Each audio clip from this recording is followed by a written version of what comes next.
is a jerk. Probably not. Alright, looks like we're recording, so that is good. And let's go ahead and get started. Alright, welcome every pony once again to D&D Sunday. Quick note. Whoa! Huge Carlyn. People will probably notice immediately, I mean, if they've been paying attention to the previous campaign, they'll probably all notice that we're doing something different. The Sewers of Waterdeep campaign I was having some trouble with, and as it turns out it's actually built for a party of level 4 and up. And, well, this was a party of level 1, so that didn't really work. So instead of doing that, we're going to do the Silver Blade series. So, let's go ahead and get that started. Once again, I will allow the players to introduce themselves as they usually do. Hello, my name is StupidWoWGuy. I'm going to be playing Bobbo Babby Cheats, our bard. Ready for some Yankee. Alright, Mark? Alright, I'm Falling Star. I play a Harpy rogue who is eventually going to become a monk named Phoenix.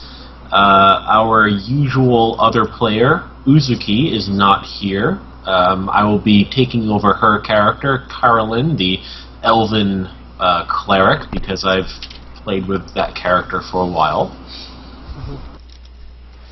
And I am Miaharpy. I play Apollo, who is a paladin. Basically, he's more or less the leader of the group right now. Alrighty, and as per usual, I am the DM, Sureen Ink. So with that, let's go ahead and get started. Bless you. Bless you. That was my brother. He can't actually hear you. Alright.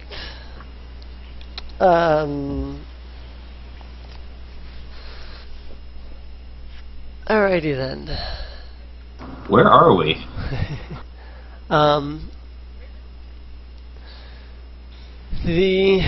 Your group here is on the wow. It doesn't actually say. Take your time. Sorry, I was gonna say the name of the boat and everything, but it's actually not listed. It's the Lollipop. It's a good ship. You are aboard the warship Thunder Fury, as it is bringing new recruits to the newly civilized city of Phlan. That's Phlan.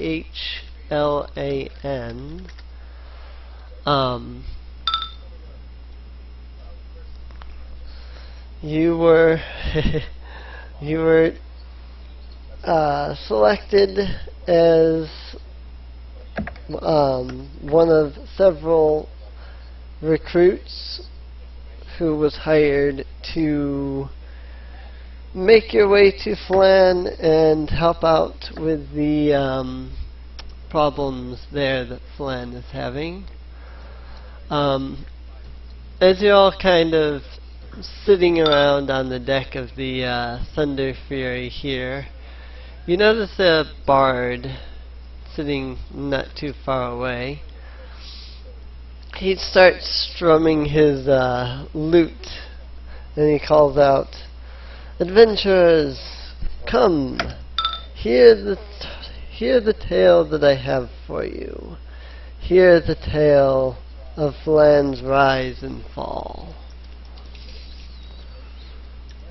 Flan was the first great city of the Moon Sea, reaching its peak some 1,000 years ago. In those days, the Moon Sea was better known as the Dragon Sea, named for the large numbers of great worms that inhabited the area and the regions to the north. The barren river was then called the Stajanal, a dwarvish word meaning trade route, for it was during this passage the ore-laden barges floated. For it was down this passage the ore-laden barges floated, bound for the south. Early Flan was a trading outpost on the north shore of the Moon Sea, set up to facilitate trade between the elves of Myth-Dranor, the most powerful elven capital of the time, and the tribes of Thar, Vasa, and the Ride, as well as the Dragonspire dwarves. Trade between the powerful elves, the wild humans, and merchant dwarves was a great success for all sides. Soon Flan was the most powerful city on the Moon Sea, outshining its only rival, the elven docks of Hilfsfar on the south coast. At this time, the elves planted the quivering forest north of the city. This copse was mildly enchanted, hastening the growing season to produce a great woods in the span of a human generation. However, the woods have been felled on a number of occasions, but yet it has always returned to its original form, becoming a light woods within a couple of years, and a deep, shadow-filled forest by the end of a man's life. The elves, the legend says, first were the ones to discover the pool of Radiance. Its description has varied through the passage of the years. Many wise sages have declared it a myth and a con man's gambit. The location of the pool changes from tale to tale. Sometimes it's deep in the heart of an eternal wood, sometimes on an island circled by great worms, and sometimes in the heart of a huge solitary peak that rises above all others in the Dragon Spine Mountains. It is said that the pool glows with its own energy. Those that approach it feel new power within their bones, while an unreal melody holds them in rapture. Legends say the pool's power created the quivering forest, and even caused the Sorcerer's Isle to appear. The pool is said to bring great power to the worthy, and death most horrible to the unworthy. Some tales even say that the individual should drink it, bathe in it, or throw coins in it, and wish. There are numerous folk tales of the wise fools stumbling upon the pool and gaining wondrous power, or meeting a gory end. The abilities of the pool change according to the needs of the tale spinner. In any event, a trader or adventurer who encountered a sudden windfall or great riches is said to have visited the pool. Whether the pool is real or some literary invention, the first city of Flan, known to us now as Arcane Flan, survived in peace for many generations of men. In the end, outside influences brought about its downfall. Settlers began to intrude from the lands of Cormyr and Sembia into the south of the Elven Court, and at the same time the beastmen of Thar, which are today called ogres, began gathering into large hordes, ravaging the countryside. Flan built mighty walls and withstood a decade of constant invasion. But in the end, its fate was sealed by the elves withdrawing within the court, combined with the dwarves pulling back into western reaches of the Dragon Spine Mountains. With its trading lifeline cut, Flan fell into disrepair. When the Black Horde finally demolished the city walls in the year of the Tusk, they found little but an empty husk. The greatness that was ancient Flan had passed. As he finishes strumming his his lute, he stands up and gives a bow.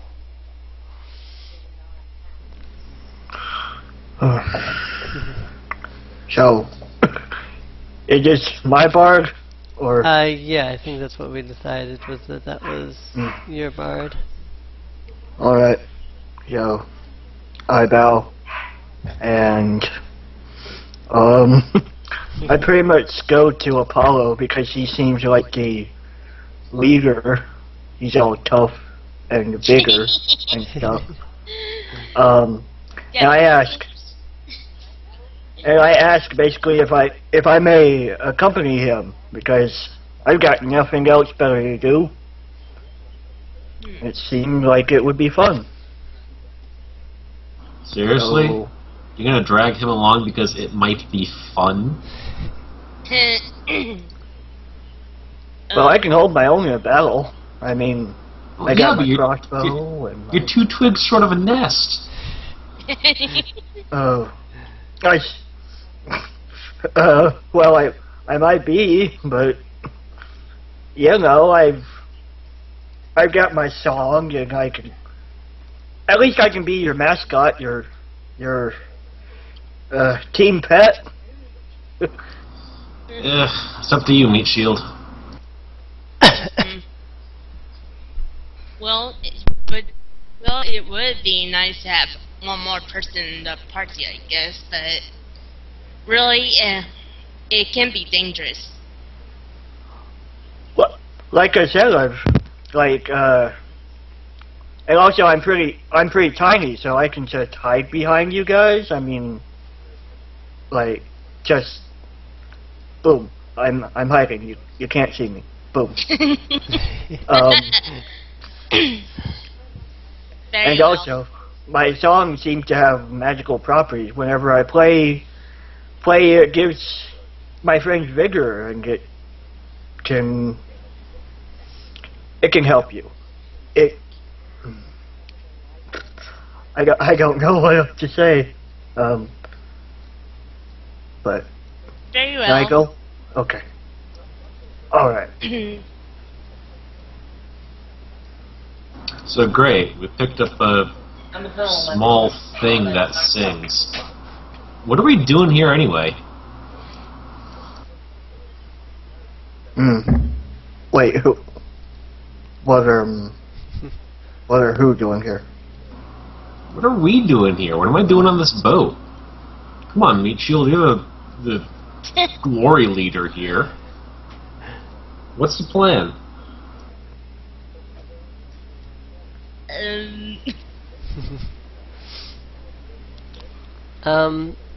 For a little bit of extra information, because I don't know that it was stated, the city of there is a group attempting to reclaim the city of Flan.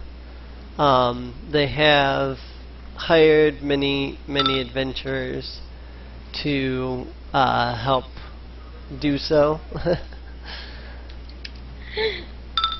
I guess we are going to be involved in that then. Yeah. Just here to beat some guys up? Yeah. Alright, you got some contacts here, right? We're gonna get paid? Yes, we are. Okay, I hope so, because, you know, if not, you're paying me.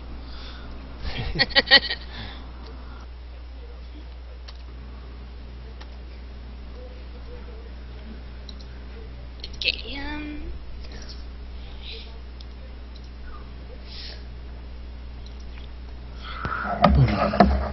I've seen some of those tokens before.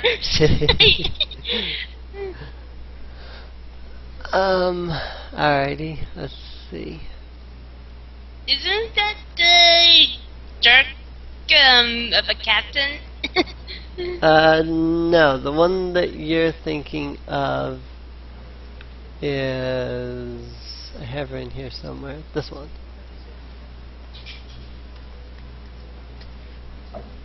Oh yeah.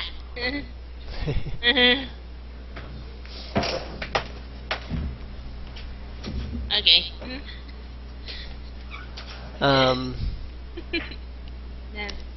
Well, alright. I believe that is all that I have for you on the boat, unless you guys can come up with something. If not, then we will skip on ahead to your arrival in Flat. I'm pretty much good here. Yep. Now everyone has to roll an endurance check for sickness.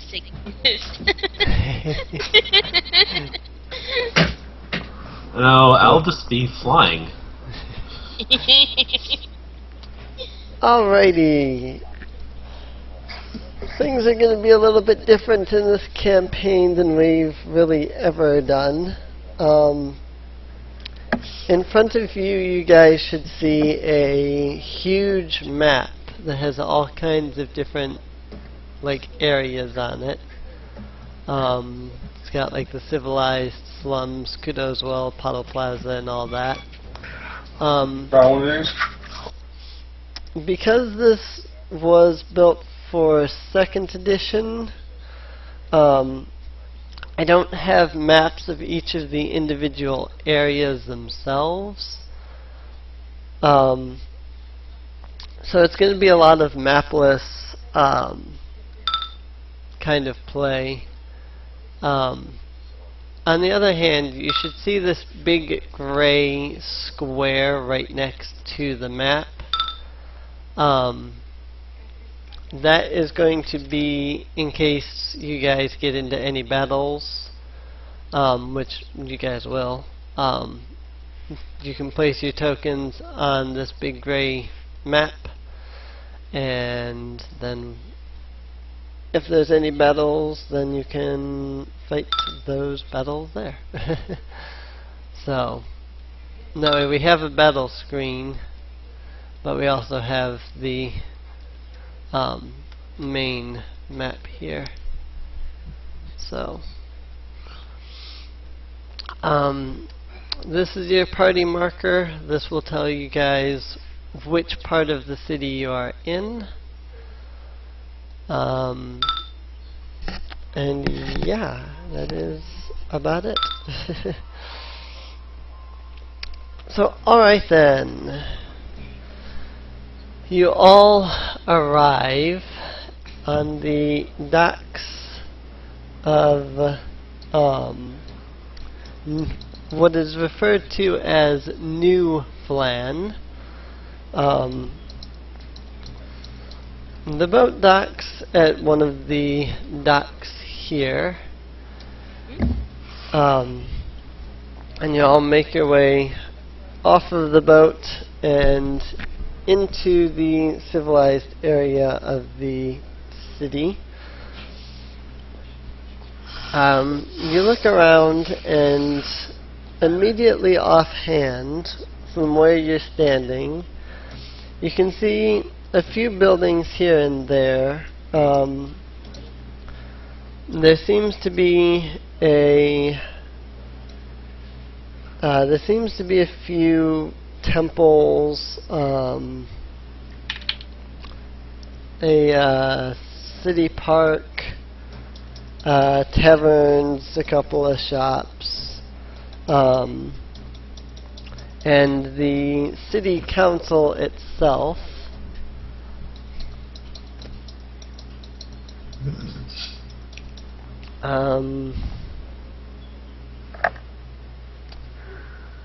Guess I don't have too much else to say. Give us a comparison, like being an adventurer party, some of us have been to a few places. Is this like a big city like El Terrell or Waterdeep, or is this like, you know, a small village? Or, I mean, this place has a lot of history. What sort of state is it in? Well, this particular area, it looks, I guess you could say, newly built. This particular part of the city was recently constructed to serve as a sort of base to take control of the rest of the city. The majority of the city that you can see beyond the civilized area is in utter ruins. But the city itself is absolutely massive. Probably one of the biggest cities you've ever seen. This particular area, everything seems kind of close together. The buildings seem like they were thrown together in a very short period of time. There seem to be a lot of buildings that are all right next to each other. Likely constructed that way due to the fact that they were trying to build a decent sized base where they could hold a bunch of adventurers, but you know, having what limited space they had. So I'd say about a good third, if not a good half, of the civilized area here is mostly the docks. Again, beyond the docks, obviously there's the rest of the buildings, though. So, I hope that helps a bit. What did you guys say you were here for again? Work, apparently. Yeah. Yeah, where's your guy, Pally? Where was you supposed to go? Yeah, meet Shield.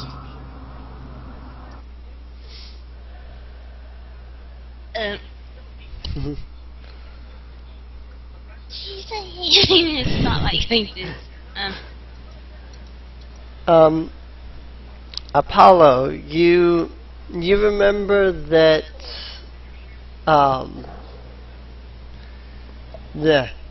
you remember that anyone seeking to collect work here in Newfoundland is to report to the City Hall. And I have no idea what the City Hall is. Well, I mean, you could look around for signs. There are signs on the buildings. Yeah. I'm going to look at the signs and see if I can find the City Hall. And if that doesn't work, I guess I can always ask a citizen. Or... Right. Yeah. Make me a perception check to look around. Okay. Let's see. Percentage is 3. Yay, nice. How crowded is this place? Like, really crowded? Fairly crowded. Darn it. The majority of people around you seem to be adventurers. The majority of them seem to be wearing armor or carrying spell books and things like that. Along the wall between the civilized area and the slums, you do notice several guards that seem to be ready to fight, as if they're expecting some sort of evil to barge straight through the walls, or possibly even over the walls. Apollo, you start looking around for a bit, and the first thing you notice are a couple of signs. One says the Temple of Tyr, and the other is the Temple of Tempest. I'll write those out for you. You notice a few inns, taverns, and so on. And just as you start to feel like you're lost and you're about to give up and look for one of the civilians to ask about the city hall, you kind of turn around and notice that there is a huge sign, like it's a billboard type thing that seems to have several postings on it. Right above the billboard, it says City Hall Proclamations, and beyond the billboard, you can see a sign that says New Flan City Hall. I'm going over to the billboard. Oh. And I'm going to read some of the stuff that's on there. Alrighty. There's only about 4 different posts right now. Let's see. One of the posts that you see that catches your eye is Proclamation LIX. Be it known that the Council is interested in reclaiming the remaining blocks of the city of New Flan. To reclaim said blocks, they must be first cleared of monsters, vermin, and other uncivilized inhabitants. To this end, the Council is offering a reward to any person or group who is responsible for clearing any block of the old city. I guess I can do that. Bless you. Any other notices? I'm trying to look through the proclamations. They have a lot of proclamations here, but a lot of them are also the higher level things.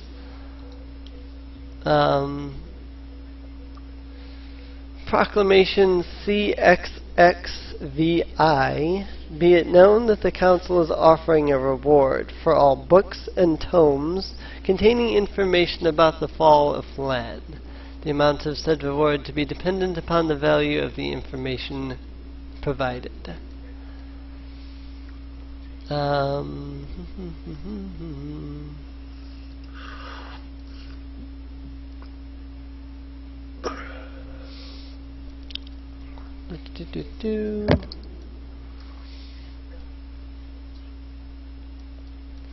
Those are really the only ones that you guys would be able to do right now. We'll take the one for the clearing that old block. We'll take both. As we're clearing the blocks, we'll keep our eyes out for tomes. Hmm? Yeah. True. Yeah.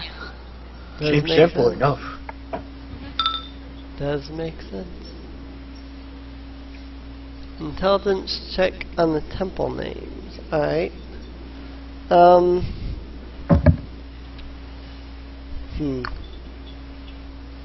You remember that Tyr and Tempest are some of the greater good gods, basically. It doesn't really tell me much about either of them. I'd have to actually look that information up. So I can tell you that Tyr is based off of the Asgardian god, who is basically the god of justice, and his position was sort of taken over by Odin when Odin became more popular. Yes, it was a popularity contest. Interesting thing about Tyr, in order to trick the wolf Fenrir into being bound by magical ribbons so that they couldn't escape and cause trouble, he allowed his right hand to be put into Fenrir's mouth, and when the wolf was finally bound, the wolf bit his hand off. So Tyr only has one hand. Yep. Yikes. Tyr the Maimed One, I believe is his title. I don't know anything about Tempest. I didn't think to look it up beforehand. It's also worth noting, our party would have discovered this. In fact, Carlyn probably would have determined this.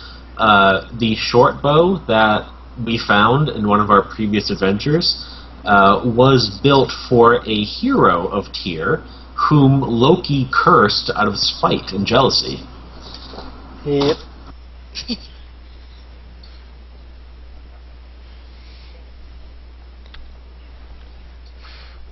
Alrighty. Well, we have some leads. I guess the question is, what do we want to do with them? Do we want to just march into the city and start killing stuff, or do we want to, ask around and get some more information?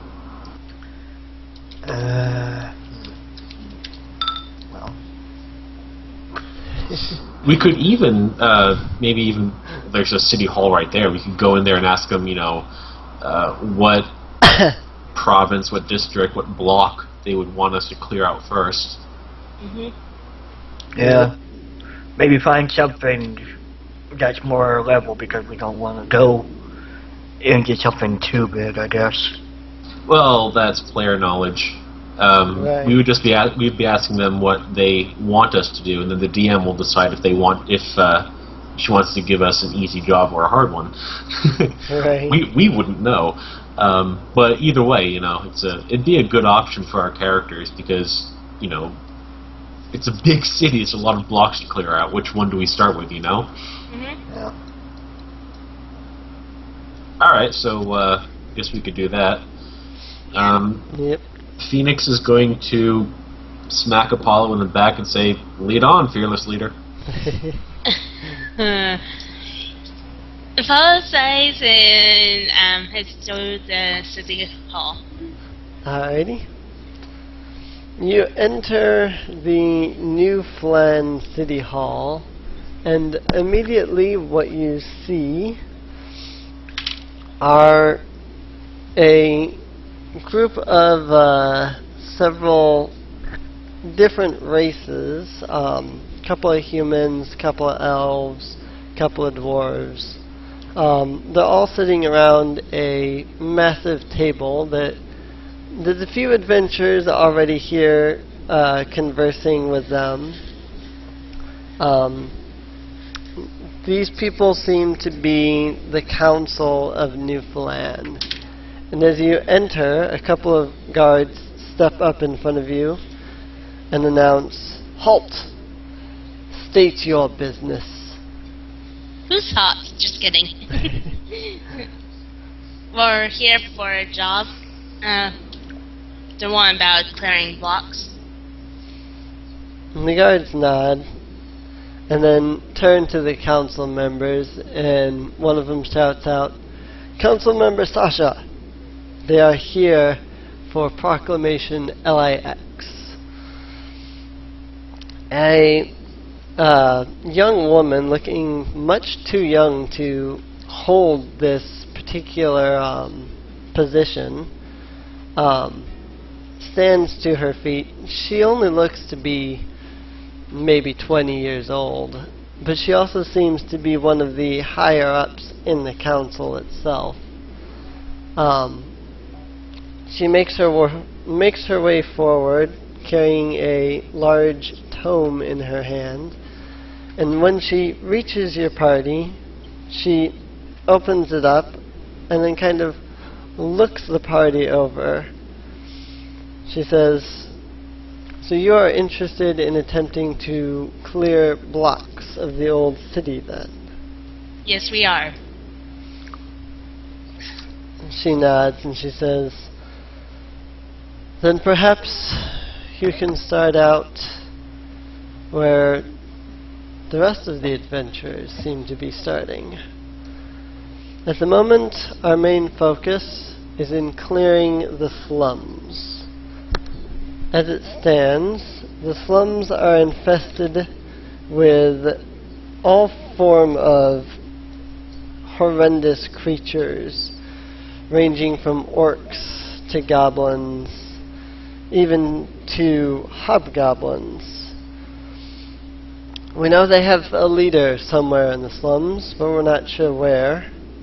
What we do know is, whoever this leader is, seems to be capable of rallying these different creatures to their cause, and even bringing them to the point of having no fear.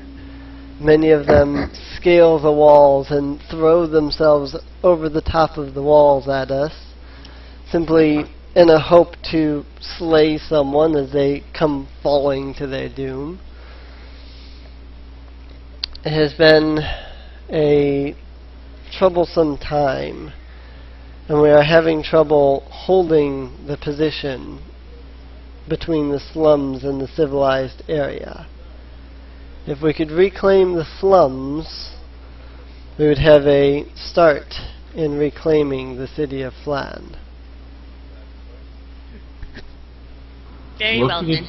What can you tell us about the inside? Is it, nothing but snakes and vipers, or do we got some friends in there? I'm sure there's a few adventurers still alive in there somewhere. The main problem is any adventurers we've sent in have not yet returned. And goblins and orcs continue to surmount the walls. We know nothing of who the leader is. We know nothing of what lies inside beyond those that have made their way over the walls. We can barely fortify the wall itself as it is, let alone manage to get much further into the slums than that. What about terrain? Like, any buildings that we might want to watch out for? The majority of the buildings in the slums are crumbled and decrepit. I'm sure that you'll find rubble all across the majority of the slums. Do you know of Hard to anything say. really big and still standing? Because if there's, one place that these people call a nest, then that's where they're all going to be flying from. It's possible that they could be. It's possible they could have built their base in the old rope guild. Unfortunately, we have not been able to get far into the slums to be able to really check it out. The majority of the slums seem pretty much ruined. I know nothing of whether the old rope guild still stands.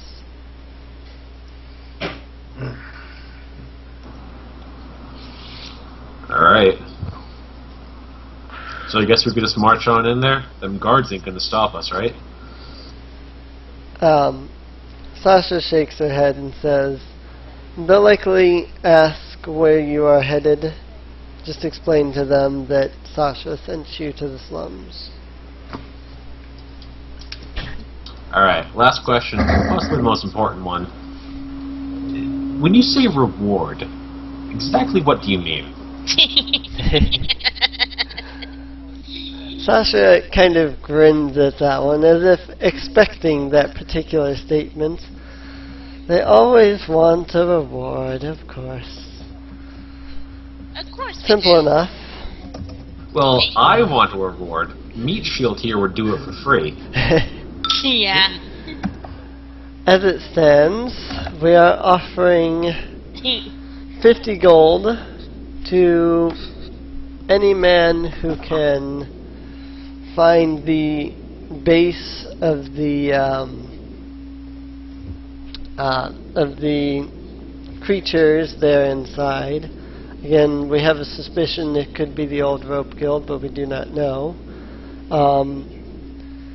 We're willing to pay about 2 gold or so for every goblin, orc, or hobgoblin, or any other creature really, that is killed in your fight along the way. Okay, I'm keeping track of how many monsters we killed. As for if, by some odd chance, you succeed in finding the leader and clearing the slums of everything within, we do hold a reward of 700 gold pieces for that one task.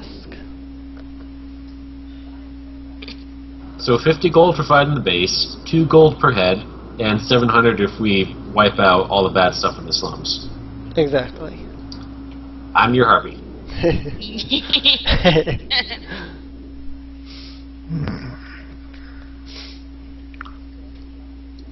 Well, let's go. Well, what? Mm-hmm. I'm ready to go. So am I. We'll be back. Sasha nods and says, before you leave, it may be a smart idea to stop by the Temple of Tyr and be blessed. Many of the adventurers that we have sent, well, none of the adventurers we've sent have been returned. But those who have been blessed by Tyr, we hope anyway, have had a better chance of survival. Sure, why the hell not?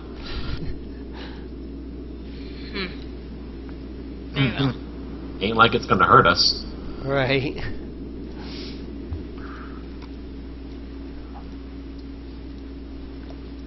Okay. Apollo nods and then heads off to the Temple of Tyr. Alrighty. You arrive in the Temple of Tyr, and when you do, sorry, I'm looking for something, but I'm not seeing it. Oh, there it is. Alright. It's worth noting, I'm not sure if this matters, but the short bow that I have is sort of tucked into the sling, the quiver, along with the other arrows. It would be partially noticeable if it matters. Alrighty. Alright. You guys enter the Temple of Tyr, and as you enter, you can see standing there at the front of the temple, standing upon the stage and the altar and whatnot. You see a priest dressed in bright white robes. He carries a massive staff in his hand with the symbol of Tyr, whatever that is, at the top of it. And as you enter, he reaches forth his hand and says, "Ah, welcome, welcome." Yeah, we need to be blessed soon. I got like 800 gold riding on this.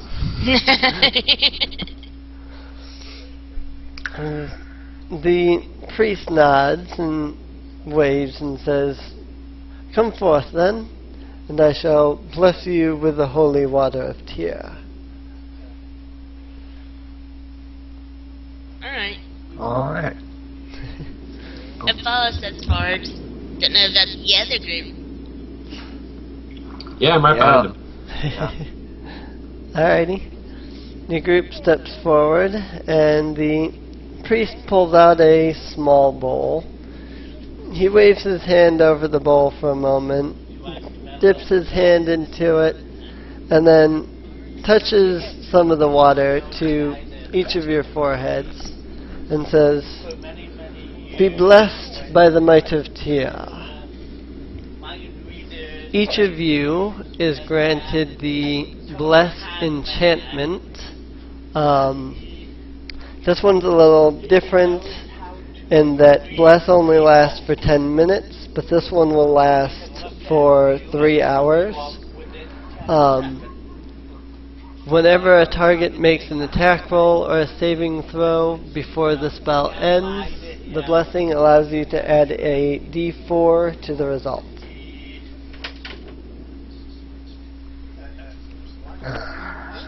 So anytime we roll to save, to make a save ends, we add a d4? Yeah, or an attack roll. Or an attack roll. Or an attack roll. So all attack rolls plus 1d4 for 3 hours. Yep. Can you teach me how to do that? You mean 1d20 plus 1d4?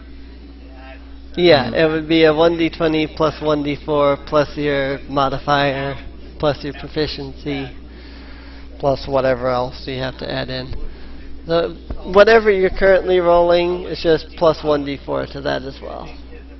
What about ability checks? No, it's just attack rolls or saving throws. Alright.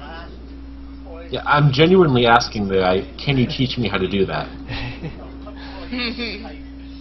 The priest chuckles and says, "Only those who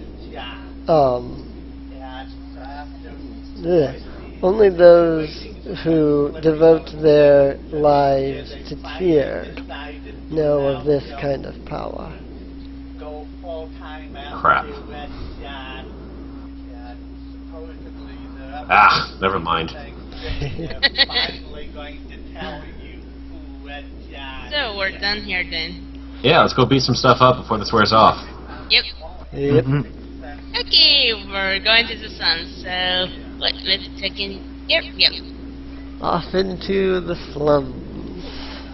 You make your way through the rest of the civilized area, making your way over to the door that lies right here, or rather, gateway. As you reach the gateway, you notice 3 guards that immediately toss up their swords to block you and shout, "Halt! What business do you have in the slums?" Sasha sent us. The guards retract their swords, give you a salute, and say, "Good luck, adventurers. You'll need it." They raise the gate just long enough for you to slip through, and then the gate slams shut behind you.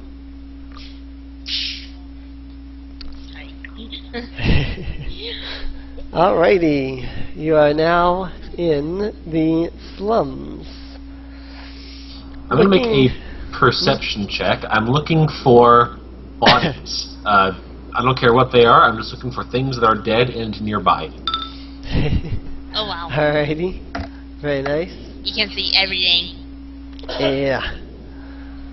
Alright, glancing around, you see a lot of corpses, a few goblins, hobgoblins, even kobolds. As well, you also see the bodies of several adventurers lining the entire area. I loot them all. Weapons, armor, gold, whatever. The majority of them aren't carrying too much. A few long swords, Give me a number. sets of leather armor. Long swords are actually pretty good for selling. Yeah, give me a number. Yeah, they're at the 7. Wow. Same one, swords. Alright, so in the immediate area, you see 71 adventurers' corpses.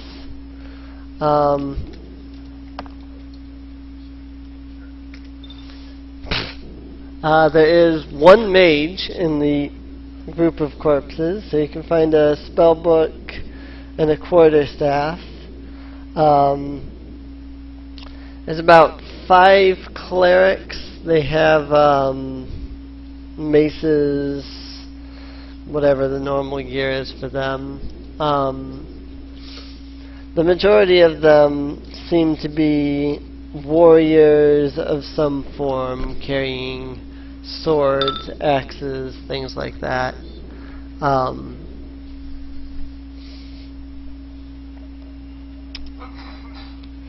I really can't give you an exact number on exactly what there is without just making up numbers, I guess. You're the DM, make them up. Yep. If you can't think of any numbers, roll for them. Yeah. That's what the dice are for.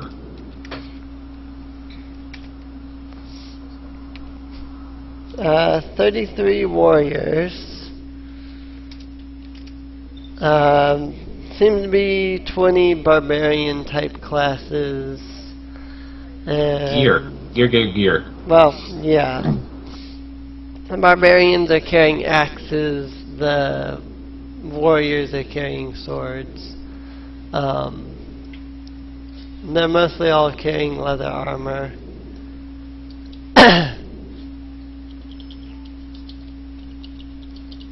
Need numbers. I So mean, like 53 sets of leather armor? Yeah. Are you sure? Yeah, I guess. My bag of holding is going to be very full. Yep. Let's see here. What type of axe? Are we talking about a great axe?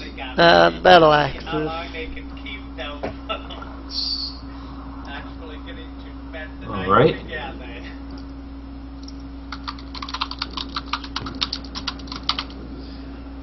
And for the other types, it's just what? Long swords? Yeah. 33 long swords.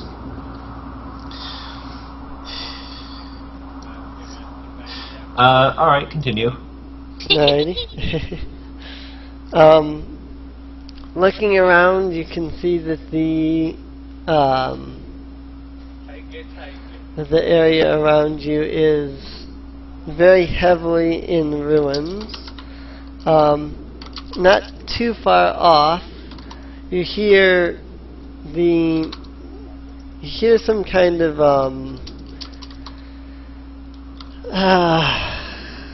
how would you describe it? A high-pitched type of voice.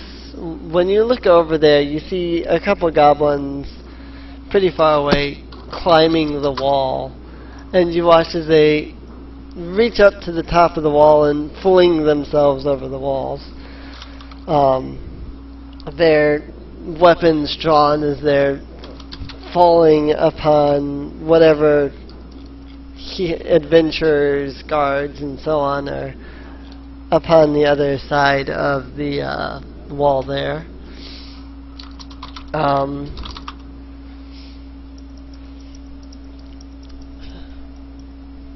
In the distance, down towards the southwestern corner of the slums, you can see what appears to be the only building that is intact in any way, shape, or form. Seems to be a pretty tall building. From here, you can't make out anything beyond the fact that it seems as if it's pretty, still pretty built up and everything. It doesn't look as decrepit as the rest of the city.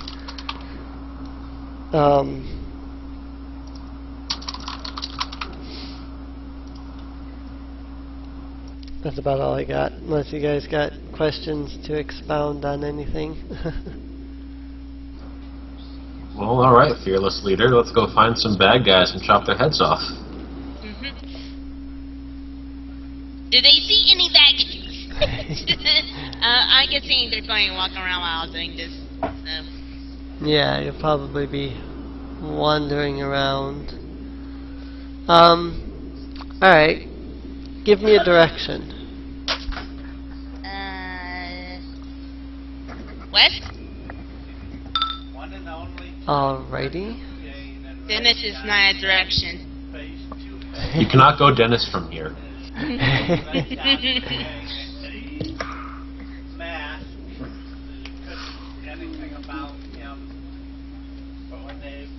Apparently it's not in that module.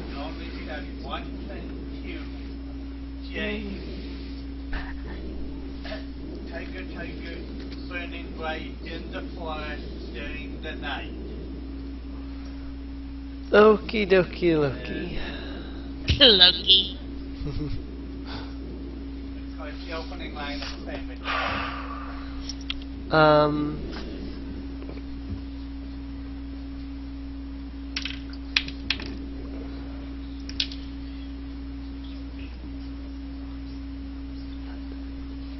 Alright. So what sorry, kind of... Excuse me. Go on. I've never used random encounters before, so I was looking up the ruling on how that works.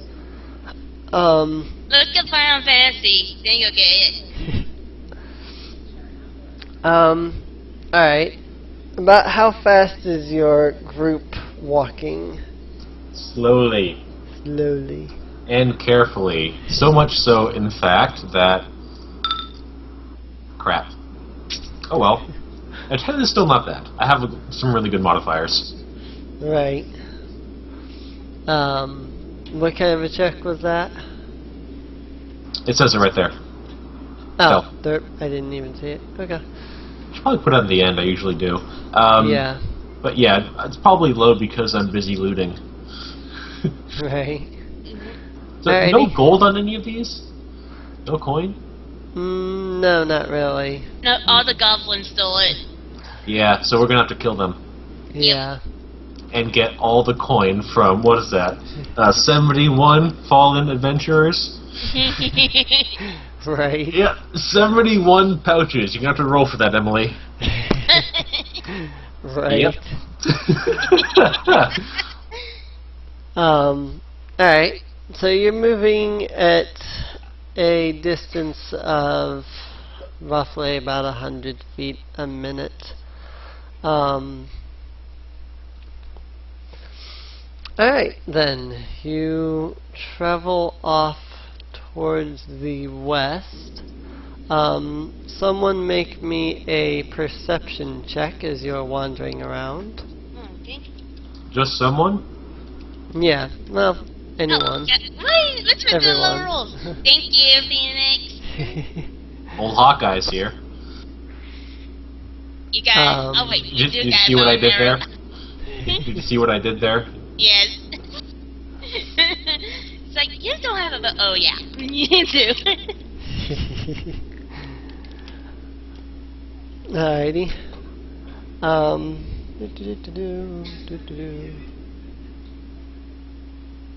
Me and then we just watched Thor yesterday.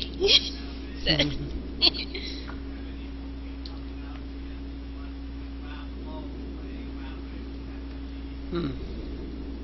Interesting. Sorry, I'm just trying to figure out how this all works.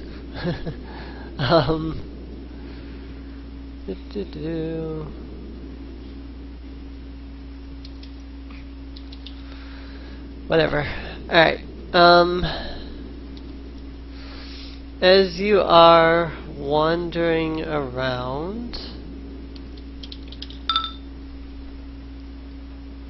Whoa! That wasn't what I wanted to do. Wrong layer? Yeah, I was on the wrong layer.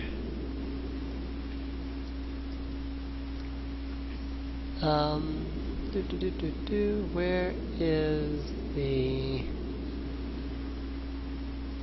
Sorry, I'm trying to look for something here.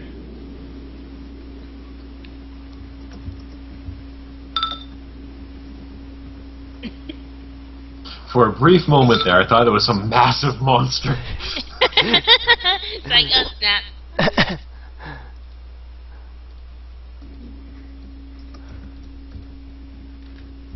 Alright, this kind of represents the they're gone. The gap between the buildings, if you will. You're actually heading west, so it would be like this, I suppose.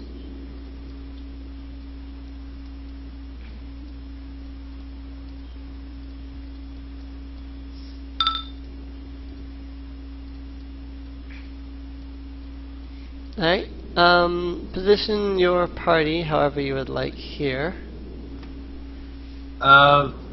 Where exactly are we? Like, are we in the middle of some alleyway? Are we facing this way or this way? You're headed to the west, so you're going this way. Okay. Just making sure. Yep. Yes, basically where you're at is essentially like an alleyway in between buildings. Alright, are these fairly well-standing buildings, or are they like so run down and rubbly that we can see through them fairly well? There's a few holes in them and whatnot. You could probably see through the walls into the buildings around you. Alright, I'm going to fly up to at least one and take a look around. Alrighty. Because I remember this from an earlier campaign. Yep. Let's see. Alright. You fly up and look around. You don't see anything on the other side of the walls to where the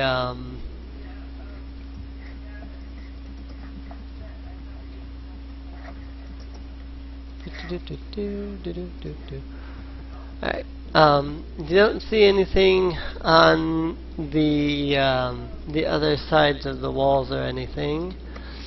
However, that's not on the right layer. Let me. Yeah, let me move these to the object layer. Whee!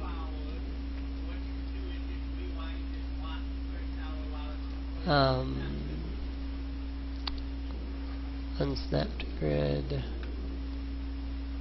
I just kind of place it according to the grid, and then move your tokens over to about here.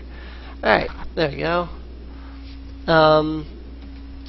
As you are making your way through, kind of looking around and whatnot, Phoenix, you happen to notice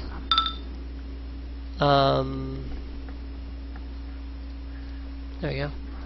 Over this way, coming from this direction. Where are my tokens? Here we go. Let me throw this little dude over here.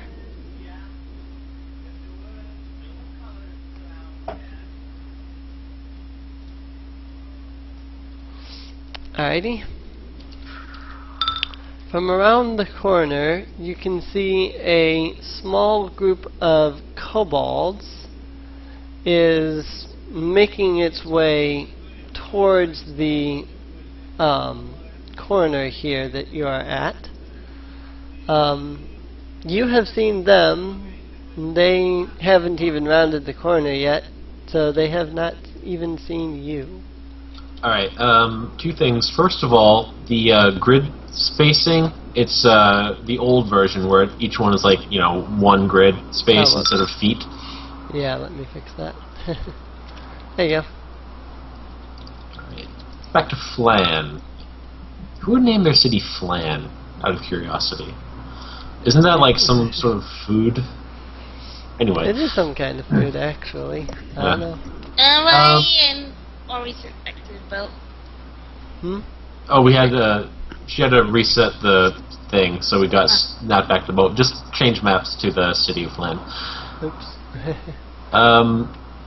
Alright. The second thing is, after noticing them, I'm immediately going to land, and I'm going to, not painfully, but rapidly elbow my compadres and whisper to them that a pack of kobolds is rounding the next corner. Everybody get out something that can shoot from a distance and prepare.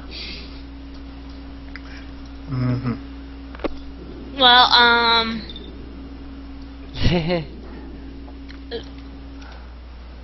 Anyway. if it's okay, I probably will step forward. Alrighty. Around here. 25 is his max anyway. So. Let's see here. Phoenix is going to pull out her short bow, knock an arrow, and prepare an attack for the first kobold she sees.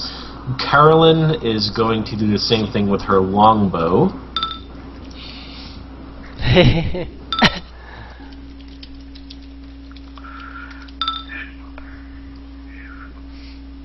Kobold goes before Apollo. Oh yeah, because Kobold has a +1. You're right.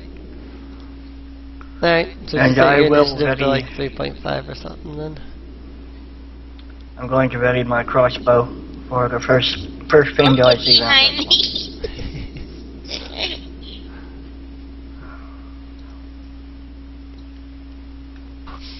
Don't forget to set your initiative, Apollo. Oh, sorry. Just put like 3.5 or something. I think that's the guy that named this place Plan.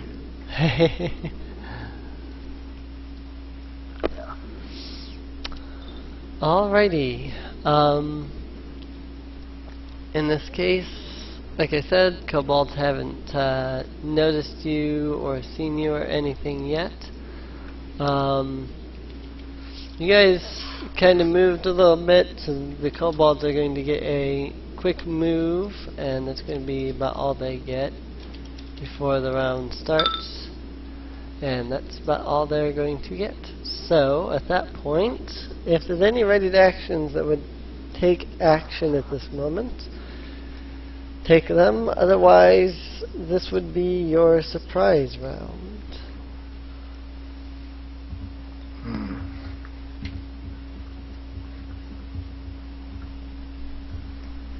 I'll take mine. It's the first test of my new combat macro. Yay! Let's see. I would have advantage for this, yeah? Yes. Because I have advantage, I would also be able to apply my sneak attack. Bam! Sneak attack. Whew! Nice, nice. Very nice. I really like this macro. Well, It's pretty fancy, actually. Fancy I don't think I smancy. started seeing yet, but anyhow, we can assume that. Let's see here. Yes. We'll have to do Carlyn.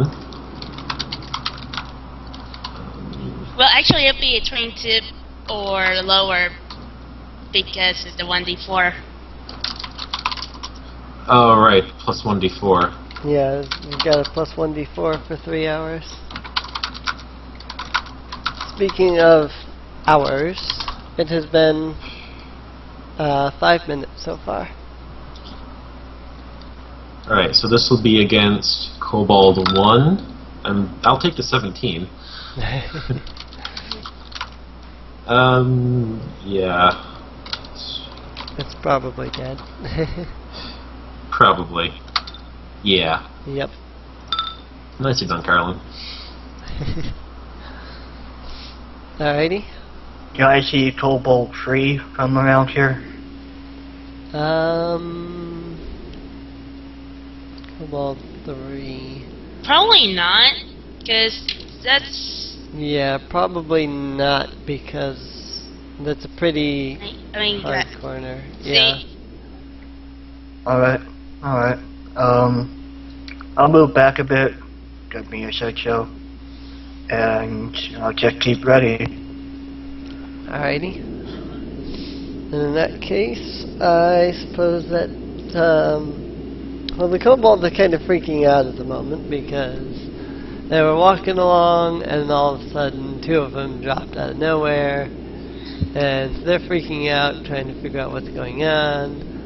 Meanwhile, now that the surprise round is over, round 1 initiative. Alright, how tall are the walls in this general area? Roughly about 15 feet or so.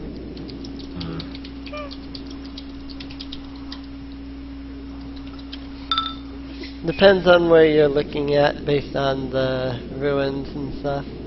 Yeah, basically I'd want to know is if I were to fly up, let's see, be 20 feet, would I be able to see any of the kobolds from that distance, from that height?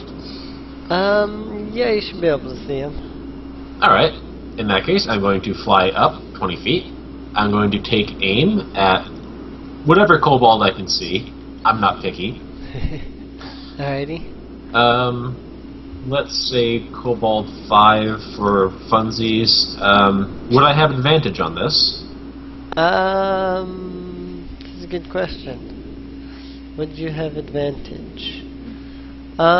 Surprise round's over, so they are aware that you're there. It's just a matter of how aware they are. Would they,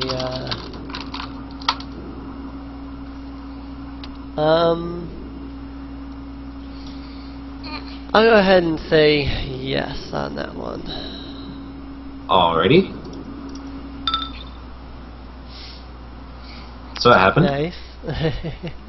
And with the remainder of my move, I'm going to fly back down to ground level. Alrighty. Bobbo. Okay,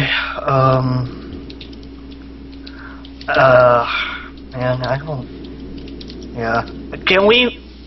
You said something about us being able to see through the buildings? Or something? Yeah, there is, the place is, kind of ruined and there's a lot of rubble. If you were to look around, you could probably find a hole that you could see through. The problem is you would probably see through one way. That doesn't necessarily mean you'd guarantee over here, especially since they're kind of sitting here at the corner.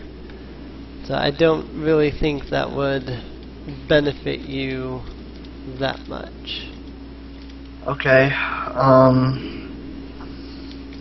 well, I don't really know if there's anything I can do then, other than maybe just hide behind someone and get another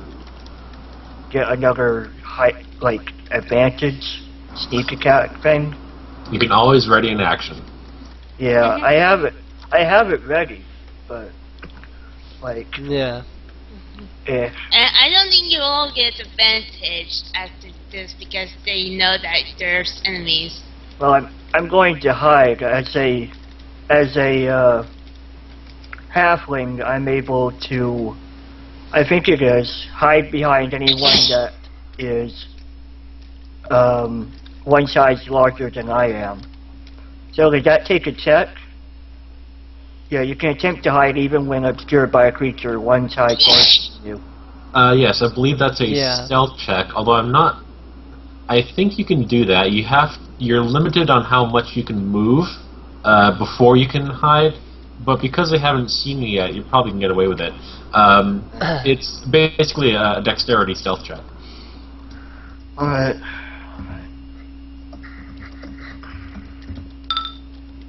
Hiding behind Phoenix, and Alrighty. I have my crossbow still at the ready. And I think that takes a whole action, so I end my turn there. Alrighty. Carlyn will ready her action to fire her longbow at the first kobold that comes around the corner. Alrighty. And then kobolds. In which case, the first kobold around the corner.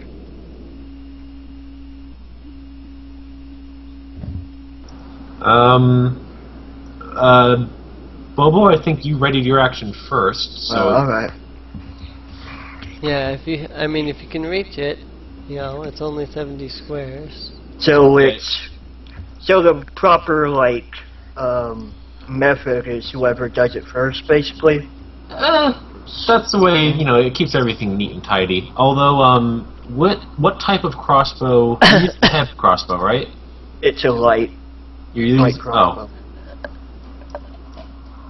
crossbow light. Okay, that's a range of 80. You're fine. Yeah, that's what I thought. You went first last time, so, yeah. Well, Nice, seems nice. here. He got 20 and 20. I would take the 20. Just saying. Same here. What are the chances that you roll with advantage and you get the exact same roll both times? Yeah. 1 out of 400.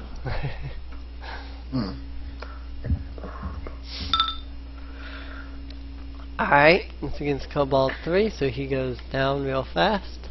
And the second Cobalt around the corner, in which case then Carolyn. Natural 1. Well done, Carolyn. Whee! Air goes flying through and just barely whizzes past the Cobalt's head.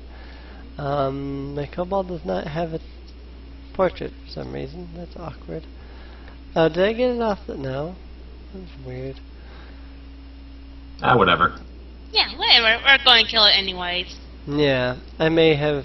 Oh, okay, I see. I forgot to save the portrait with the kobold. Okie dokie Loki, I see what went wrong there. Yeah, almost everyone got killed. And it showed the first round. Yep. There you go. Kobold has a portrait now. Kobold 4 doesn't, but regular Kobold does. Let me just resave that real fast. Alrighty. And so that was 10 squares. Kobold can move 30. Or not squares, feet. So it can move another 20. So it will move to there. And then it is going to pull out its sling. And that's probably not even going to come close to Apollo's AC. Nope. Alrighty. It's Apollo's shield. Then makes it Apollo. small thing. Hello. Rush in there with your paladin might. Yep. Okay, let's see.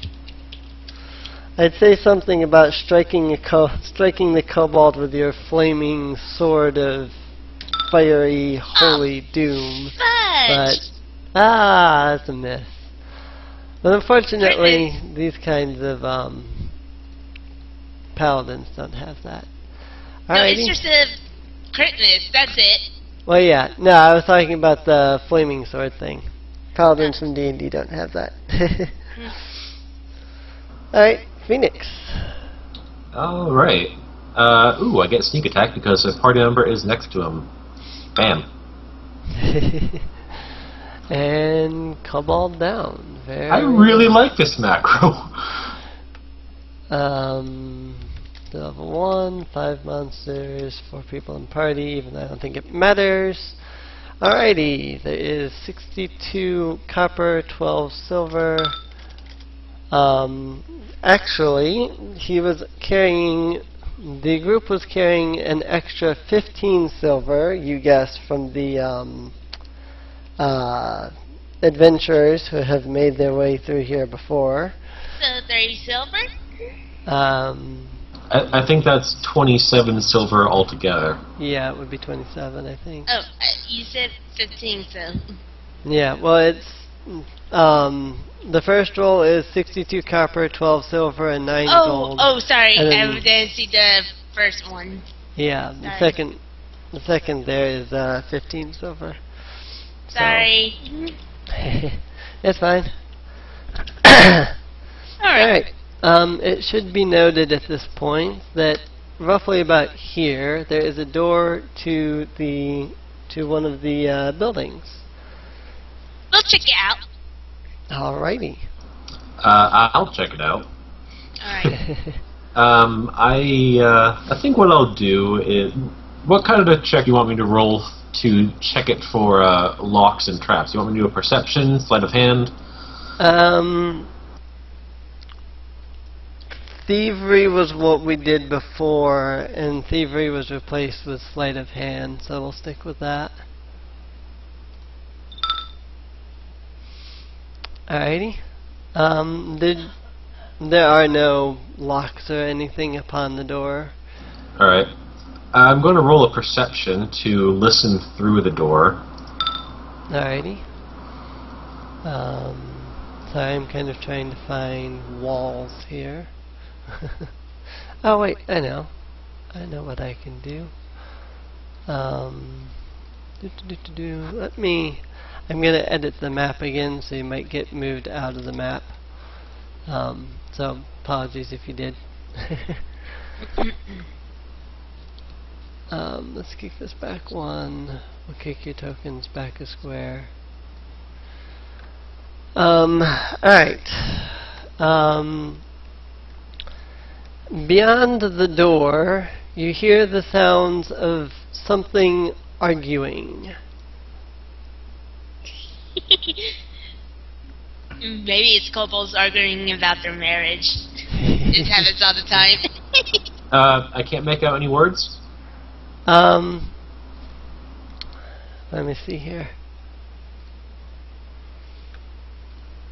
Let's see, you guys would be about here. Whoops. What? I disappeared! Phoenix, stop getting on top of me. I know. Phoenix would be up against the door here. Alright. I need that to be slightly bigger, actually. Whoa! Whoa, whoa, whoa, whoa, whoa. I just deleted the whole background there. You also deleted the... Yeah, I knew I deleted that one because I deleted that afterwards. Let me refind where that went. That aside, they seem to be arguing about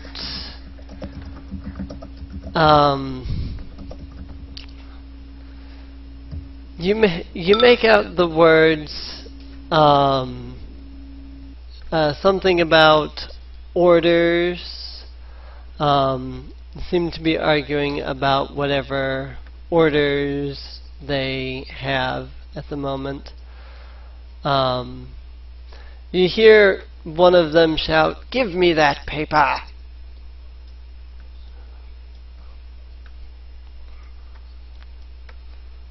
That's about all you can make out.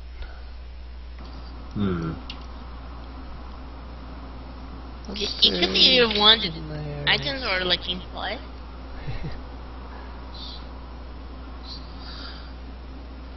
Alright, Oh, by the way, that was 13 experience, by the way. Okay. Where are my other there? I am, of course, going to inform the group of this. Alrighty. I've got 2 character sheets to keep updated, so forgive me if I'm a little slow. Yeah. Right. We understand completely. Yep, yep. Apollo nods and says, well, we are supposed to take out all monsters, so we might as well go inside.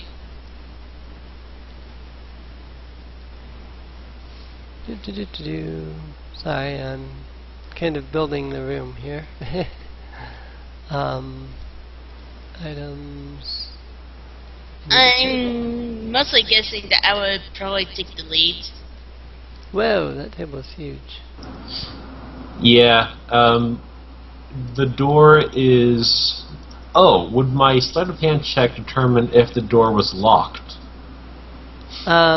Yes, it would determine whether or not the door was locked. The door, in fact, is not locked. Alright. In that case, we could either kick the door down or just push it open. I'll get the door. We could... Obviously, we're going to ready some attacks. So, Phoenix is going to ready a short bow. Carlyn is going to ready a long bow. Another thing we might want to consider is, do we want to try to negotiate with these guys, or, you know, just kill them and take their loot?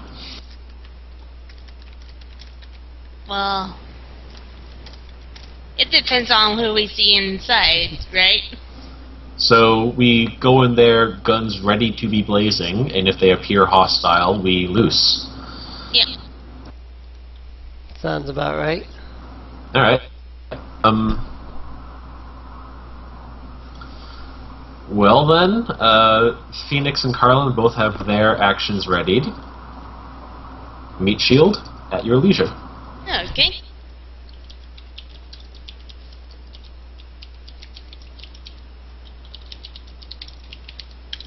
Nope. He doesn't keep his initiative. Alright. Alright. The door bursts open, splintering as it bursts apart. The door wasn't very strong to begin with. As soon as Doesn't it hit over? as soon as the orc? hmm? Does the door hit the orc? Probably not. Aww. The door splinters apart, startling the orcs inside. startled, this particular orc here reaches out for the paper that you've noticed this guy drop when he jumps. And yeah. I think at this point we would recognize them as orcs, and both Carlyn and Phoenix would loose their arrows. Alrighty.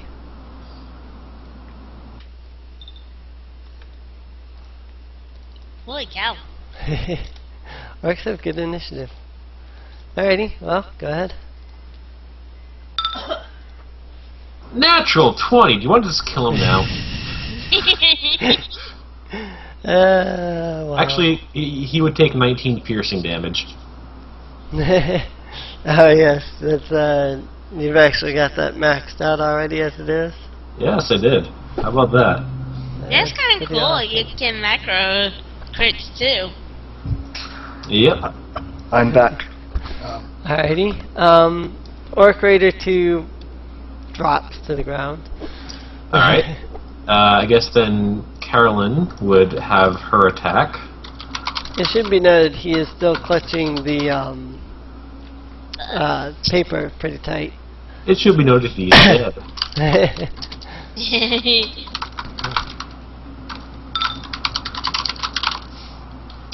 This will be against the only other orc she can see, which is Orc 4. I don't think we'll 21. be... Oh, Alex, I don't think we would roll another initiative because... Yeah, you don't reroll initiative until your next short rest, so... So Oh, 8 really? piercing Okay. damage. 8 Alrighty. piercing damage on Orc Raider 4. Orc Raider 4. You killed 2 already, you just hit 4. Where'd my calculator go? There it is. Alrighty. Orc Raider 4 is bloodied.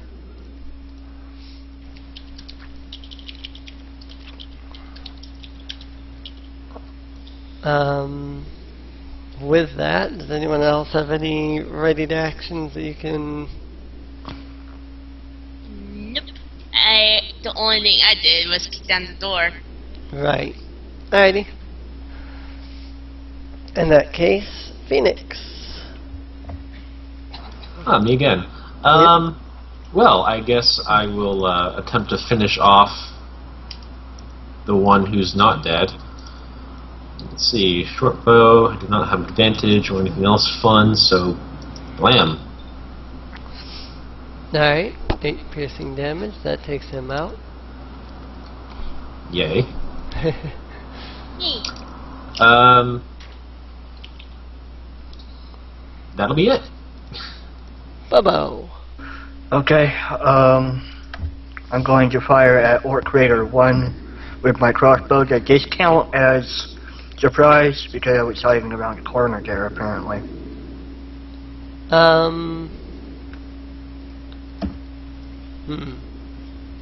Tis a question. Yes. Okay. The coin flip is in your favor. Okay, so... Alright. Alright, do 15 hit it. Which one are you attacking? Orc 1. Orc Raider Okay. 1. Yeah, that's a hit. Okay.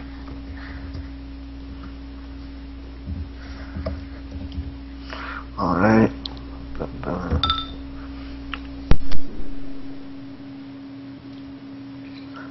5 damage.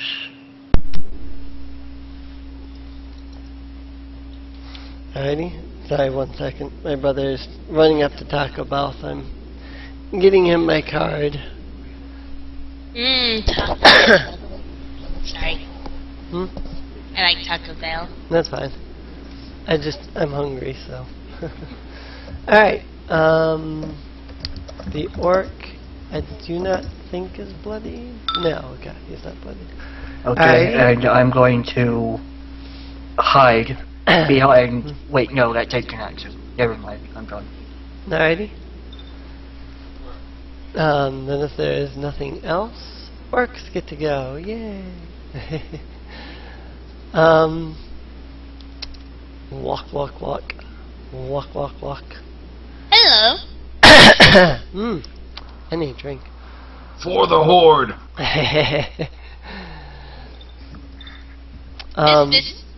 This The two orcs actually, Mark actually reminded me as when he said that. The two orcs they start marching towards, wow,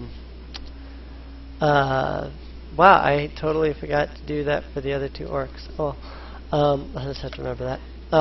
The orcs start marching towards you, their battle axes readied. As they're charging forward towards you, they shout, "For the boss!" And then they promptly swing, and Apollo simply raises his shield and... bounce both attacks away. Yep, just kind of knocks both attacks away. It's like, you kidding me? That was it. Carlyn. Well, that's me.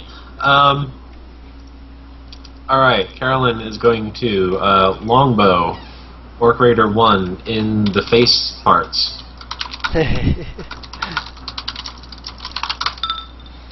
Hit. 6 damage. 6 damage. Alright. And that'll be it.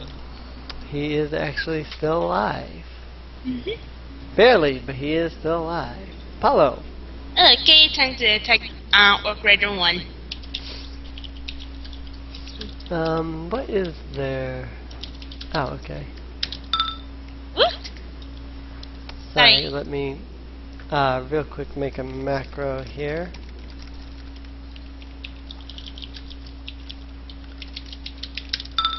Aw. 3 damage. You said that was still on number 1? Yep. Alrighty. Yeah, he's still up. He makes a... Oh, I didn't mark what that was. He's heading off to get some food. Sorry. That was a Constitution saving throw. They roll when they drop to 0 HP. They make a Constitution saving throw. If they manage to succeed on that, then they remain at 1 HP. So, yeah. 3 beats a DC of 8, or 12 beats a DC of 8. So, there we go. Anything else?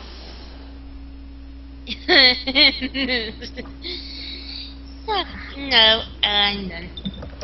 Phoenix. Alright, Finish that ogre that orc should have gone down, so he's going to. Alrighty. Does a 13 hit his AC? Yes, it does, actually. Booyah. That's without the 1d4, so a 14 minimum.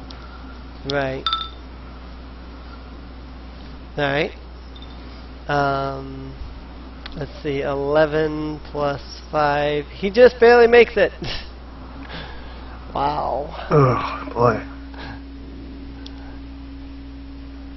Alrighty. Anything else? No, that's it. Bobbo. Okay, I see that these guys are having trouble killing the Hey, orcs. orcs are just actually strong. They're relentless. Yeah, but I see you guys are having trouble. Like, you're getting up after getting knocked to the face while bloodied. So I'm going to start singing my call to battle. Dun-na-na-na-na. Kill them orcs. Dun-na-na-na-na. Kill them dead. And then I'm going to... I don't know if that takes up an action. It does. I believe it does, so I go over... Wait, no, actually I'll stay here. And I'll leave my turn. Alrighty. Orcs. They're both gonna swing. 19 should hit, I would imagine. Apollo? Oh, the former miss, 19 will hit. Alrighty.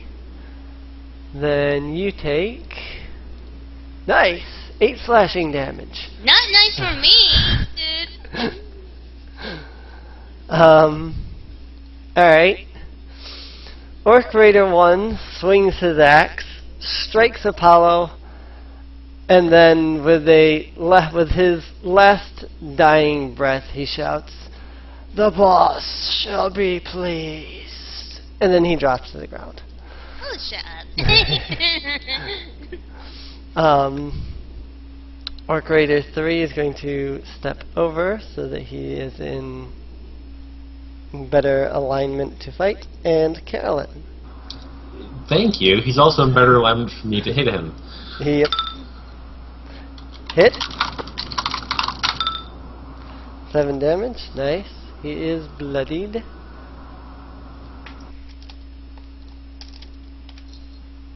No, wait. Is he bloodied? Let me... Yeah, okay. My math was off. Now my bard song is up. Now. So. Oh yeah, isn't that 1d4 extra damage? Right, forgot about that. So 10 damage total. Alrighty. He's still fine, but... Not really fine, but... anything else? No, that'll be it. Apollo. Okay. Apollo's going to attack. Alrighty.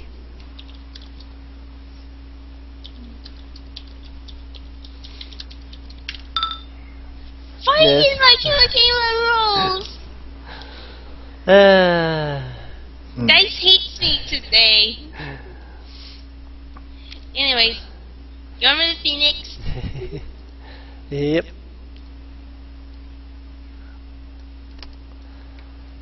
Alrighty, Phoenix. Nice, nice. 13, that's gonna be a hard one to hit. No, he does not. The orc drops to the ground. Excellent.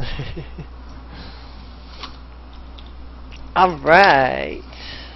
4 orcs down, 20 experience an orc. For 4 orcs. Well, I guess that's just 20 experience a person. Okay. Apollo's going to walk in and check out the paper that the orc is holding. Also, they were carrying 9 gold, 10 silver, 16 copper, along with an extra 13 silver found from the adventurers previously. The paper, interestingly enough, is a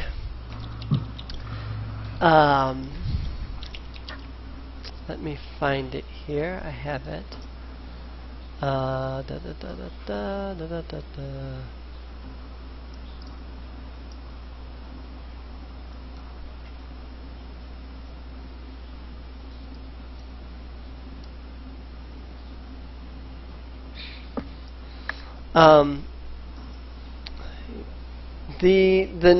The paper that you find is it seems to be a quickly scratched note.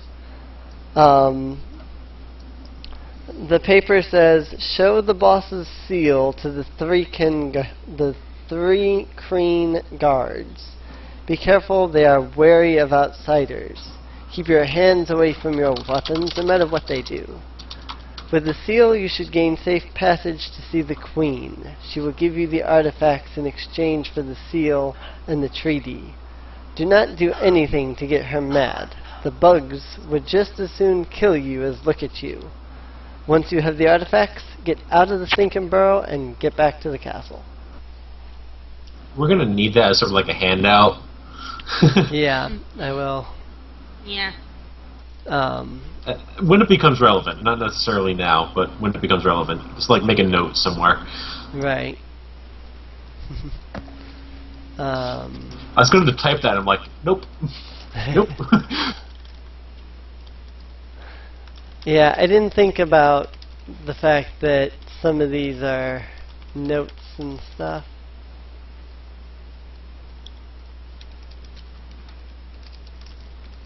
Yeah, I'll go ahead and roll my hit die. Alright.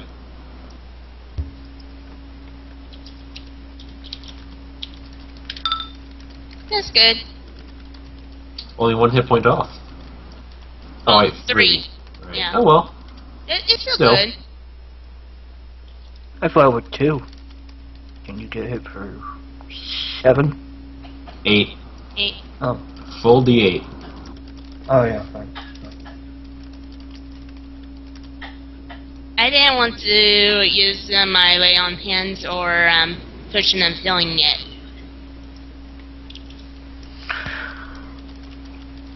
So yeah, I had assumed that we took a short rest because we took one like after every battle into. Well, we can It's short good. rest in the building and.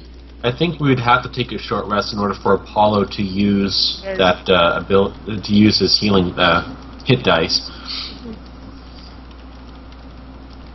But yeah, I just figured we can short rest inside a building. Yeah. Yeah, I'm just talking about rolling it yet again. But luckily, it was the same exact number.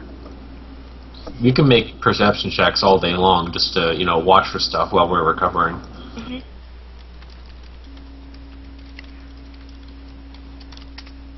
There you go. Whoops, I spelled scratch wrong. Oh well. Here's your handout for you. Thank you. Alrighty. With I that, can't copy and paste. alright. With that, this room is no longer important, so I will delete it. Alright.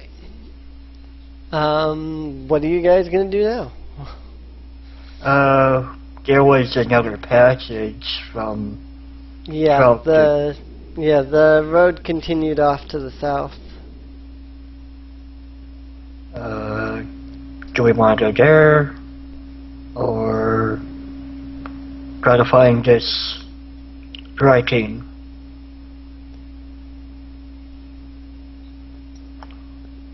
Whoops, I spelled Thrycreen wrong. Meh. Actually. Sorry, I'm Right. just Please. typing down the note. Well, we need to get the boss's seal, Yep. which we don't have, so going to the Thrycreen guards would not be useful. Right. Yeah, we don't know really anything about this note. We've only been here for like an hour or two, so I think we should just continue on and kill stuff, gather some more information.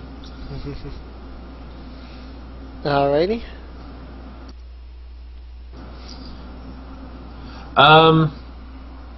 Quick look around the room. Is there anything else in here?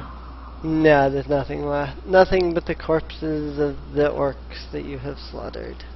Alright, what sort of weapons do they have on them?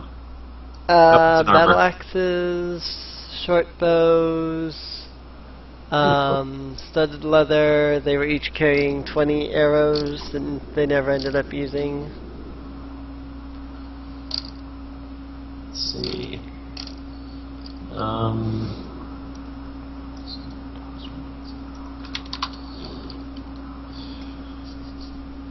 Alright. Short bows, you said? Short bows, yep. No, why don't you just type it in or something like that? That way we can continue on with the story while I do the math. Okay. They're finished.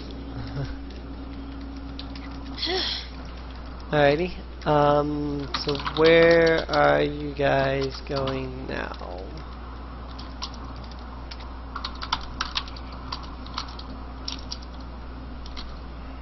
We probably would still be going in the same direction. Well, the path went off to the south. at Oh, this okay point. then. Yeah, we'll go that way. Alrighty. You travel about 5 to 10 minutes.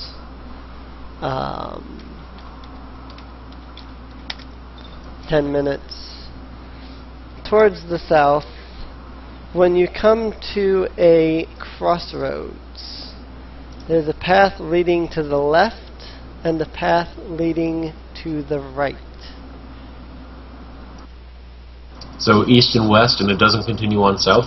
No, just east and west. Alright. Yeah, we'll go west. Alrighty. Well, do we want to go east to make sure we... because we went west and then we went south. If we go east, then we'll go back to the wall. It means we'll clear out that area. Yep. Okay. True. Then let's go. Alrighty. You start making your way to the east. I'm doing perception checks as we go along. At least I am. I'm trying to. By the way, I think while they're doing this, Apollo is going to basically draw a map of where they have been so far. Alrighty.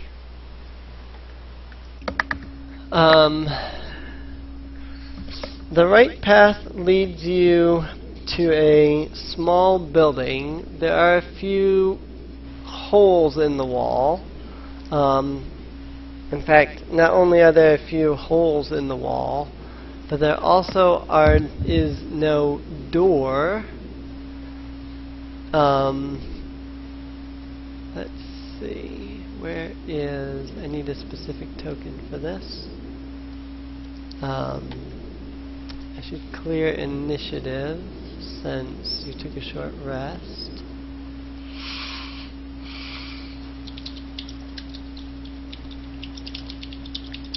I need a specific token for this.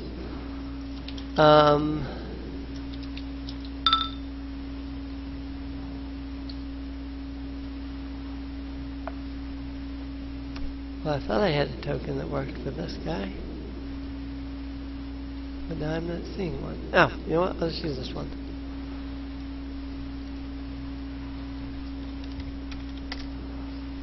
Alright. So you guys would be... If you're staying in this line, you would be like this. As you reach this building. Once again, there's no door to this particular room. The walls are pretty broken down and whatnot. You can very clearly see inside. What you see inside is a man just kind of standing there, and he's holding a spell book, and he's currently looking through the spell book. I'm going to shuffle over to Apollo and whisper, "Should we talk to him?" He's probably, well, he doesn't look like him. I can't think right. Yeah, he doesn't look like an orc. I got that. Thanks. Yeah, I was going to say he doesn't look like an enemy. Alright. Apollo goes inside and tries to scare the guys. He'll say hello while going inside. Alrighty. Just let him know that there is someone behind. Alrighty. You walk in, and the mage glances up from his spellbook for a moment, and then he looks back down at it and says, "What do you want?" Well, for starters, why are you here in the slums when there's monsters about? I'm looking for a potion. Okay. Any particular kind of potion? It's a potion. It has special qualities that only I know of. Why are you looking for it in here? Well, I'm just in here to rest. The orc stole it from me a while ago. So why are you here in the first place? Are you another sellsword or sell book? Essentially, yes. I came here to try to free the slums and got attacked by orcs, barely survived. They stole my potion. Well, you're in luck, Pally, because it just so happens we're looking to kill some orcs too. You want to come along? He kind of strokes his chin for a second. Then he shrugs and he says, why not?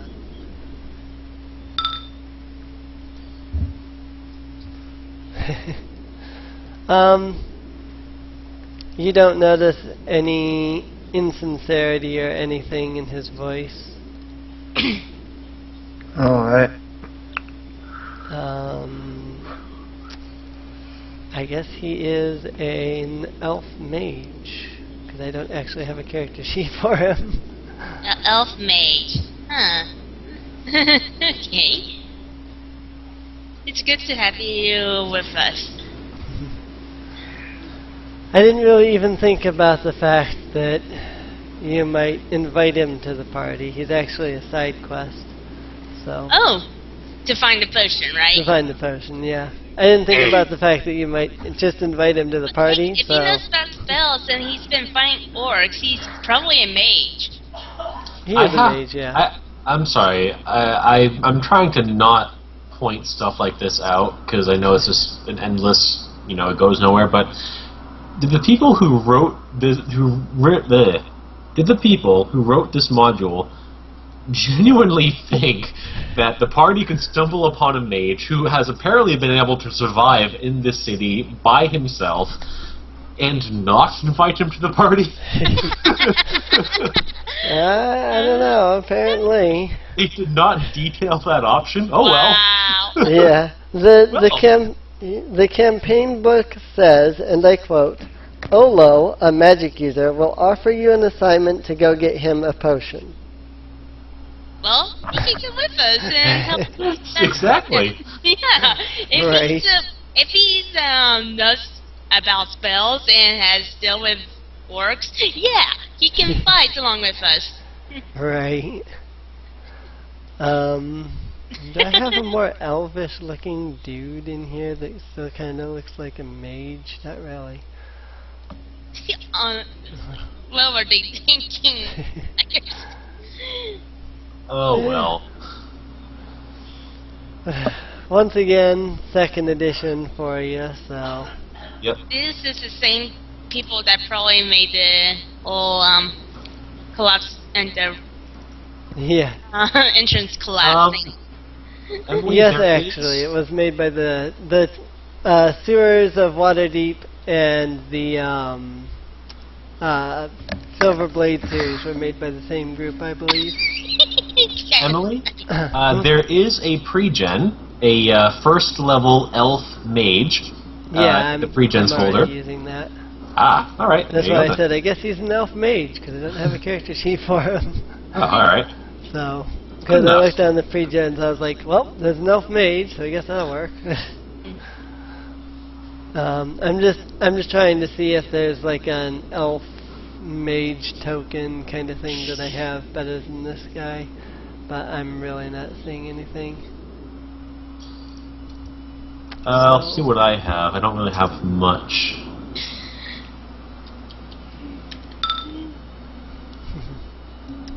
Oh, here we go.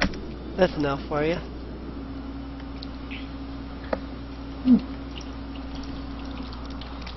There we go. One elf.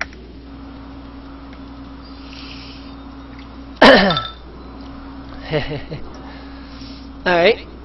Olo joins your party.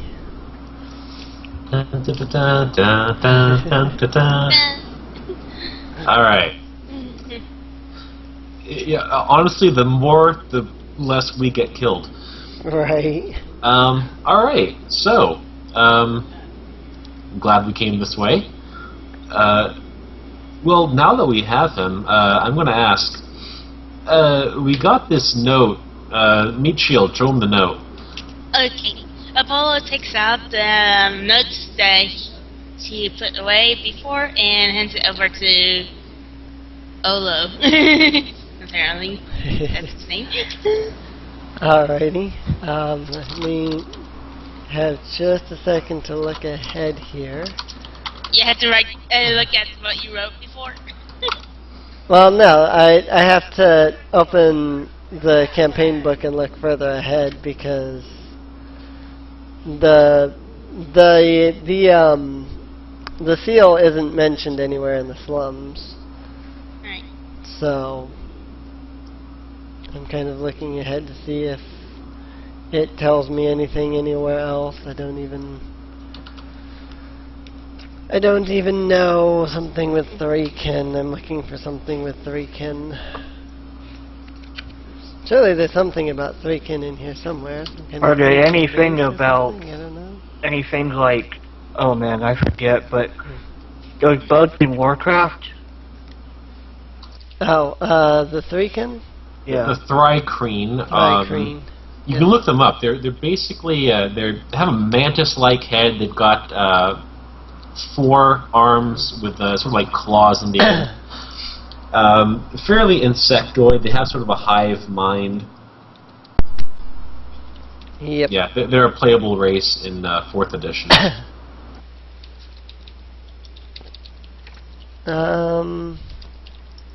I totally don't understand anything about where this comes into play anywhere. The only Thrycreen I'm seeing are in the overworld itself. Oh well, maybe we'll figure it out later. Yeah. Since I can't find anything, all I was going to say, I have no idea. I know nothing about Thrycreen or the boss. Alright, well, whatever. It's called the Siliphic. In Warcraft. Yeah. Yeah, the Silithid. No, they're nothing like the Silithid.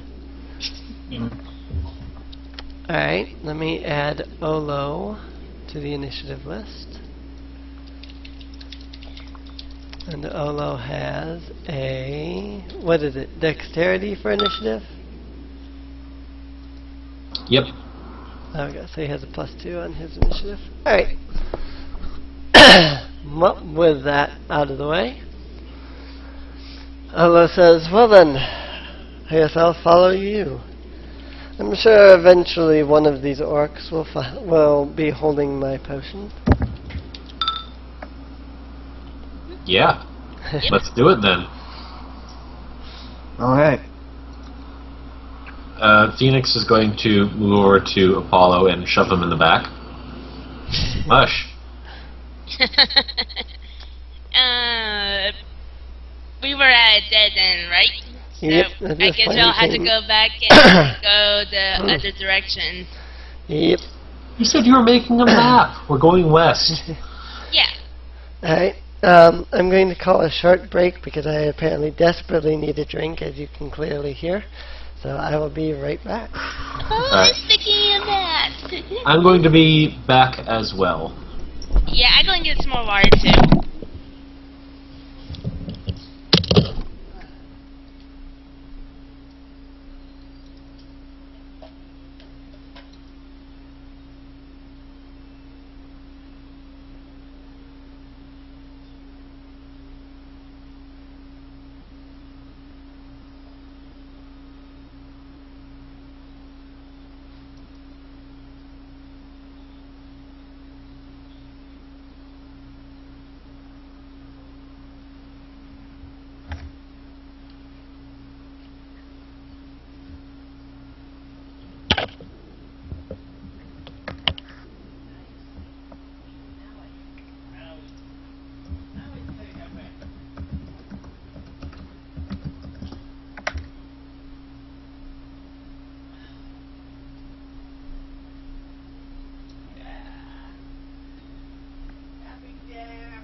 Alright.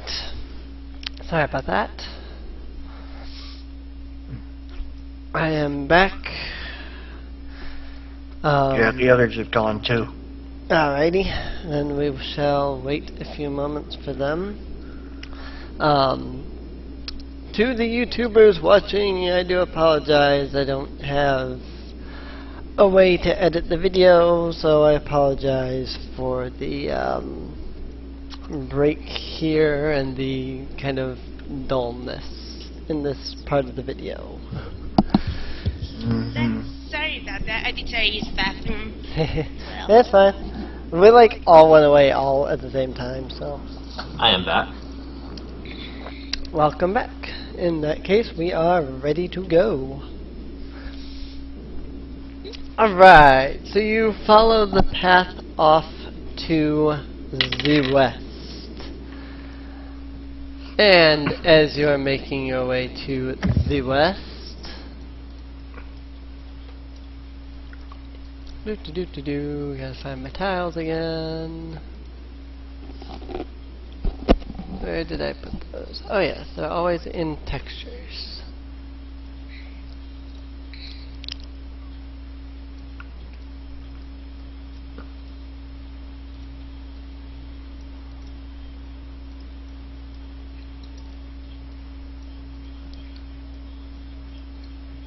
Isn't these always so pretty? I was gonna say, you could probably just leave them, like, floating around over here somewhere and pull them as you need them, rather than keep dragging them in.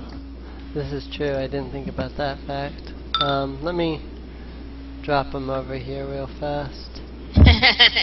I mean, the rooms themselves I would have to... Yeah. I still have to kind of drag in, but... the hallways and whatnot I can work with. Alright.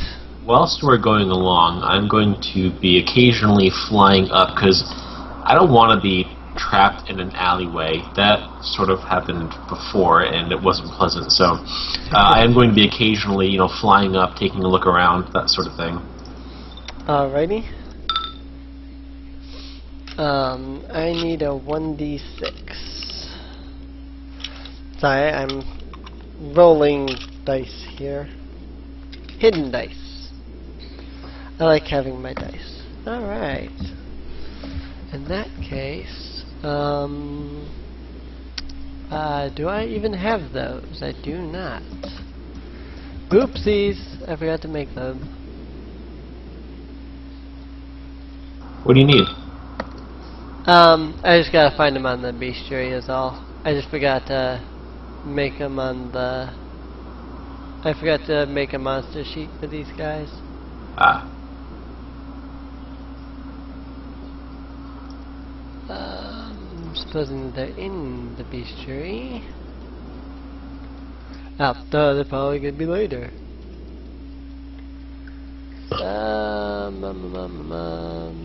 No. Ah, here we are. Alright. So I don't have any macros for these guys or anything, because I totally forgot to build these guys ahead of time. Good thing they're right here in the bestiary.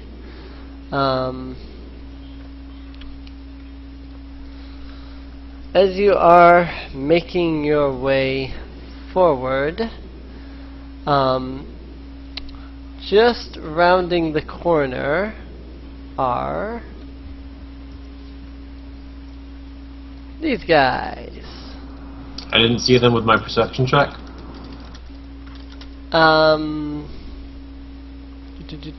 I suppose you probably would have. Hang on just a second. Really? Dear Luna. Just nutting their health. These things are even more pathetic than kobolds.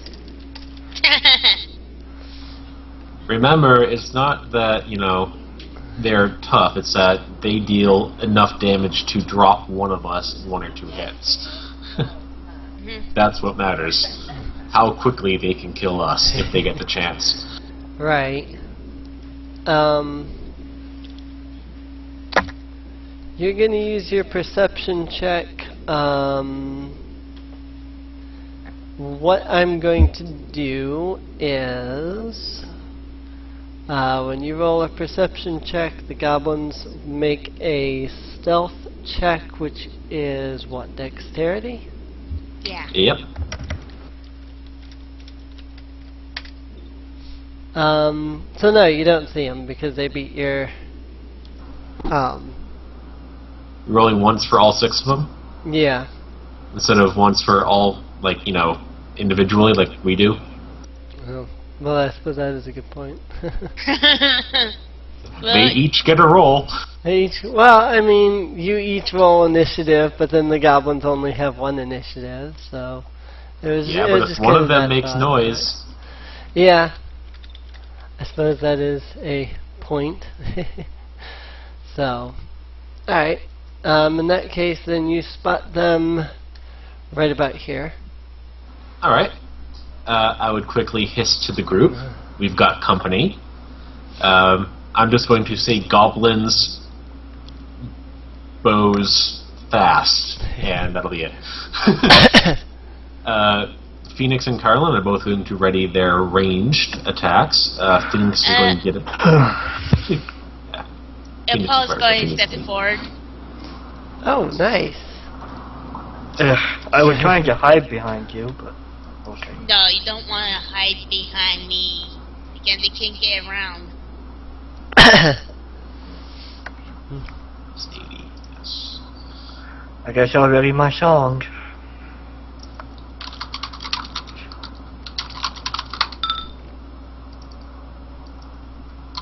Yes. 17! Well, the gods still go ahead, baby. Okay. 17 Finally. 17. Big roll. Oh, I suppose Olo needs to roll, doesn't he? Dexterity check. 1d20 plus 2. Nice! Go Olo. Are you sure it's L and not capital I for Olo? Olo. If it's a capital I, it would be Ohio. Right. Well, if it's a capital I, that may be 2 separate words. Therefore, you might be talking about Jupiter's moon. Oh, Io. Oh, Io. Don't forget to roll for Carolyn's initiative. Right, right. Not used to playing 2 characters. 11? Not bad. So... Phoenix is going before Apollo? Yeah. Yeah, I fixed it. Don't worry about it. Alright. In that case, let me look over Olo's abilities real fast. We wouldn't want him to spend any spells. So if he has... Let's see, what items does he have? He has a range attack. He has a longbow. There you go. Yeah, he has a longbow. I was just seeing like what cantrips and stuff he had. He has a wand, a potion of healing, healer's kit, backpack, bedroll, yada yada yada, spellbook, whole bunch of stuff. And the short sword. That's interesting. A mage wielding a short sword. It's a finesse weapon, which means you can use this dexterity. Well, again, back to 2nd edition, mages could only wield quarterstaffs. So. Also, he's an elf, and has proficiency with it. He has proficiency with it. The bonus attack rolls using daggers, darts, light crossbows, quarterstaff slings. Interesting. He does not have proficiency with it, but he has the thingy. Alright. So he's just got a +3 to hit with the short sword. Alright. I think I understand. Alright then, Olo will pull out his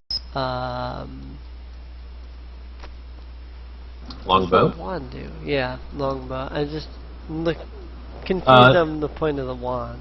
The wand is a magical implement. It lets him add his proficiency bonus to whatever spells that need to be saved. Just like a holy symbol for a cleric. Okay. The DC to beat a spell, like say he uses Shocking Grasp, it's a dexterity saving throw. That would be 8 plus his wisdom modifier. No, intelligence modifier because he's a mage. 8 plus his intelligence modifier. If he's using his wand, then it would be plus his proficiency bonus, so it'd be an extra 1. Right. So I see he's got spell saving throw DC 12, but it says 11 without a magic focus. So if he's using a wand, it's DC 12. If he's not, it's 11. Exactly. Okay, I get it. Alrighty then. So he's going to draw his longbow, he's going to notch an arrow, and he's going to get ready to attack. The goblins have not noticed you, so they're going to make their way around, and just as they come around the corner... Bad stuff's going to happen. Yep, they're definitely all within range. I've got a 150 foot. Yep. Even with advantage, I only got a 12.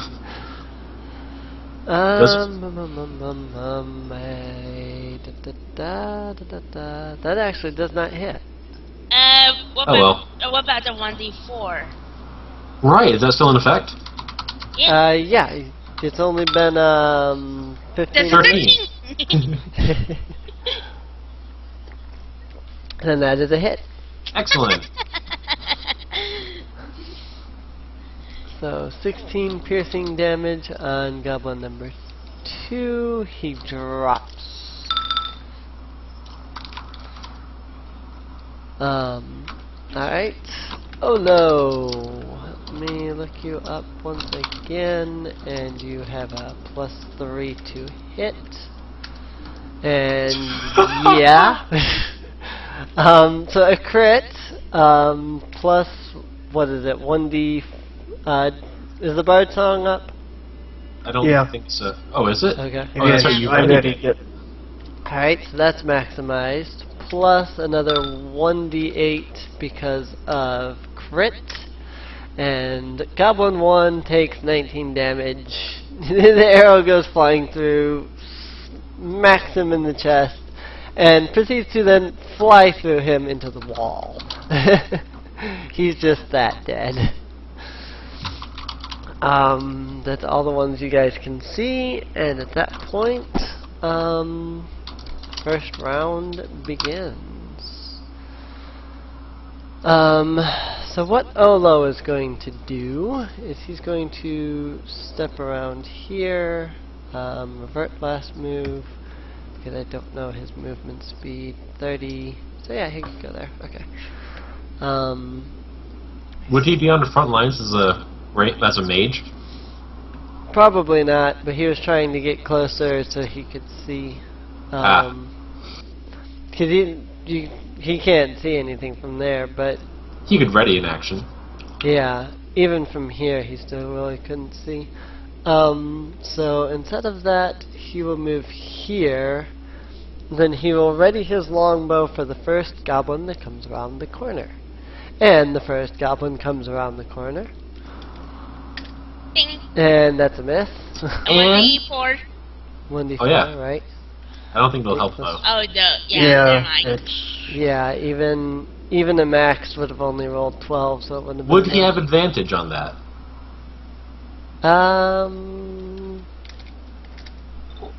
The dice say no. Alright.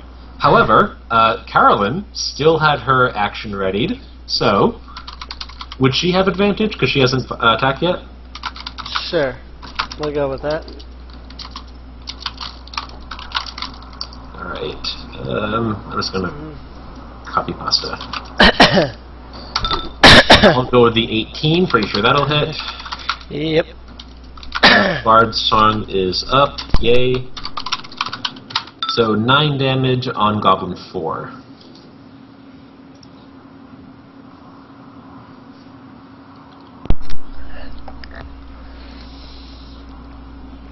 Alrighty.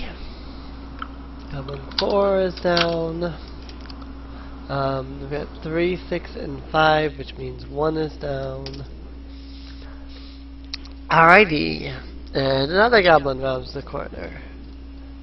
And then he's going to make his way. I believe they have a 30, I believe. Yes? No? Yes? Yes? Yes, they do. And half of 30 is in fact 15, so chargey charge. I believe the kobolds have the same. Yes, they do. So I will roll kobold attack. Nope. Nope. Nope. 10, 15, 30, 30, and charge, doop doop. Nope, nope. Nope. Oh, shoot. Oh, wait, excuse me. All three of them have advantage because it's the first round and Apollo has a lower initiative. So, 1, 2, 3. And 19? 19 he'll hit. 19 will hit. 1d6 minus 1 bludgeoning damage. Oh my god. What the heck? What is the chance of that? Oh my god. Yeah, I think the dice want to go again. Yeah, as I just typed, Apollo smirks at this. Like, What? seriously? So the goblin pulls his mace back, he screeches out, and he swings forward and barely lightly taps Apollo. So, Apollo parries 1 mace from Goblin 6 and uses his shield to block Goblin 5. Goblin 3, seeing an open paladin with his arms spread wide, his broad chest waiting for an attack, swings his mace and just sort of lands there.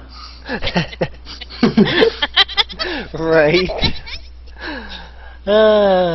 Wow. So yeah, for those on YouTube, because you can't see the roll, I rolled a 1d6 minus 1. I rolled a 1 minus 1, which equals 0.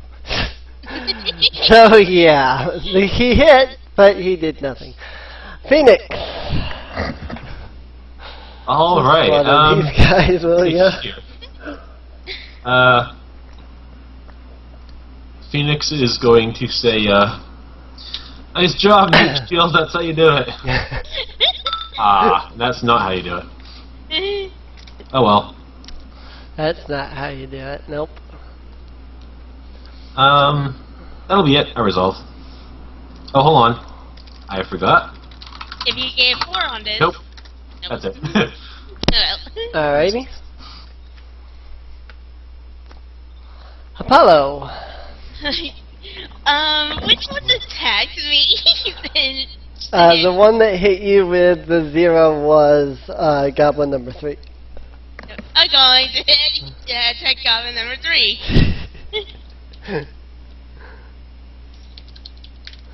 Oh, darn it. Oh well. In the essence of goblin number 3 hitting but dealing no damage, both goblin number 5 and goblin number 6 just kind of stare at him and go, really? Bobbo! Alright, I am going to fire my crossbow at goblin number 5.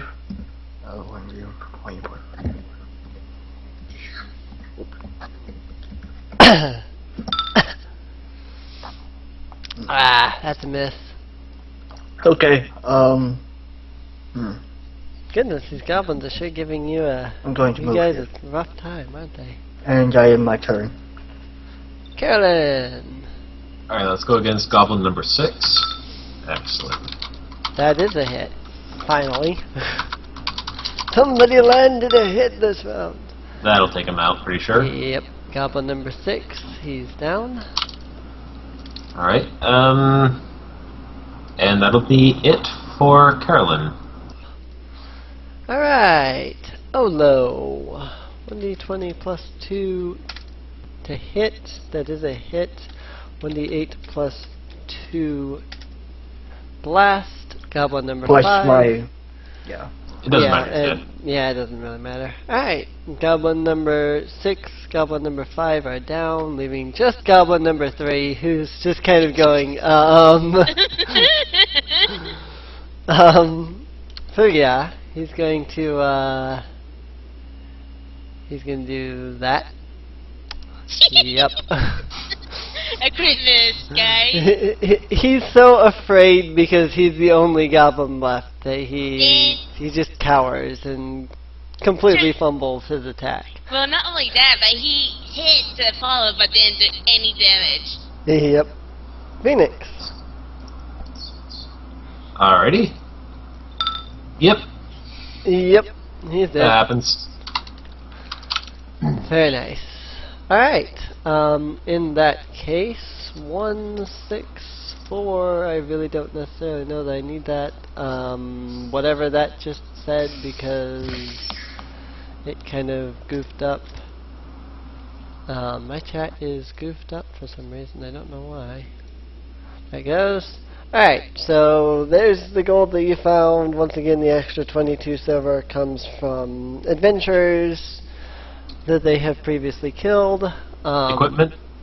You do not find a potion, by the way. 15 experience, and I'm not entirely certain on equipment because I don't have it written down. Leather armor, shields, mace, short bows, arrows. Alright. Times 6 of everything. Arrows, I guess, would be 20 times 6. So, what, 120 arrows? Everything else is times 6. Shield, leather armor, mace, and short bow. So, alrighty. Clear the rounds there. Alright. So as you can clearly see from this point, the path continues on towards the north.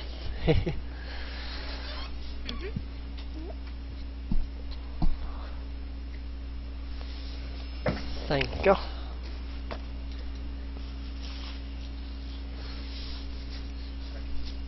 Thank you. Alright. So what are you guys gonna do? Keep on going. Alright. You make your way to the north. Making your way to the north, you find yourself at a sort of split in the road, if you want to call it such.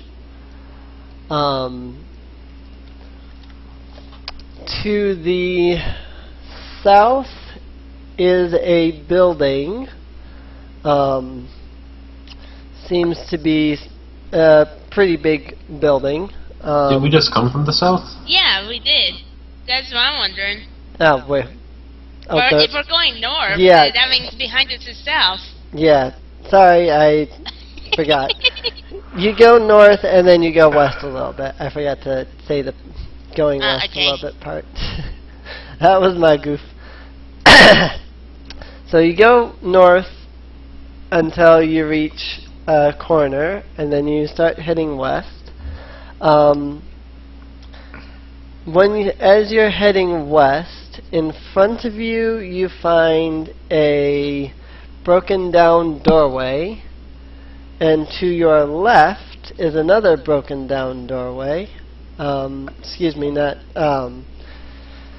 In front of you is an archway, not a doorway, and to your left is a broken down doorway that leads into some form of building or other. Do we see any signs anywhere around here?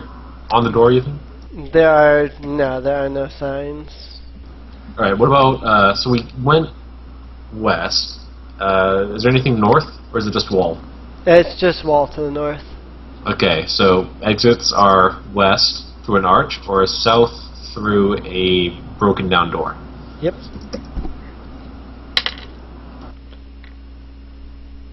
I will roll a perception check to see if I can't hear any goings on of such things in the neighborhood. Alrighty.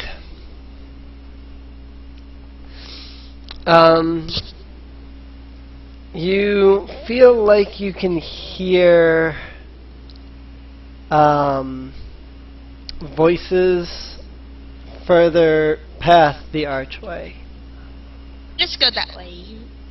Can't make out what they're saying? You're too far away to make out what they're saying right now. Alright. Nothing in the door? Hmm? Nothing in the door? No.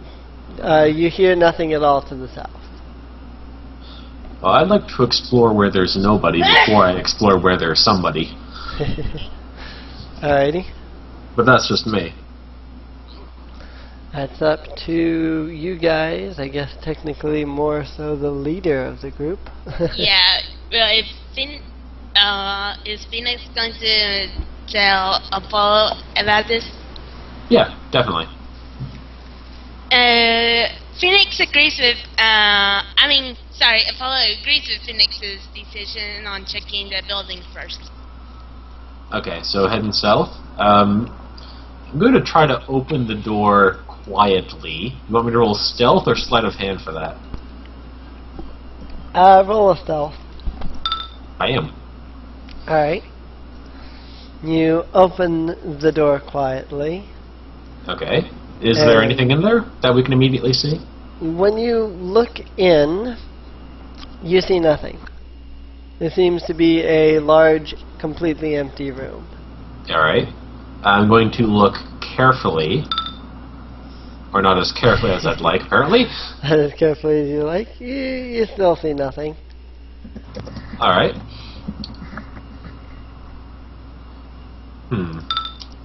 Yeah. Yeah. I'm going to take a step back and, wrap my claw lovingly around Apollo's waist. Meat shield. After you. Apollo goes and opens his door. Alrighty. It's already open. I opened it quietly. Yeah. Yeah, It's already goes in. open. Then. Sorry. Alright.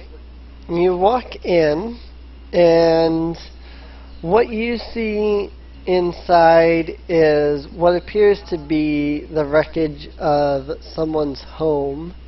There's a few tables overturned, pots that are smashed lying all over the place. It's as if something ransacked the place, and you haven't seen any.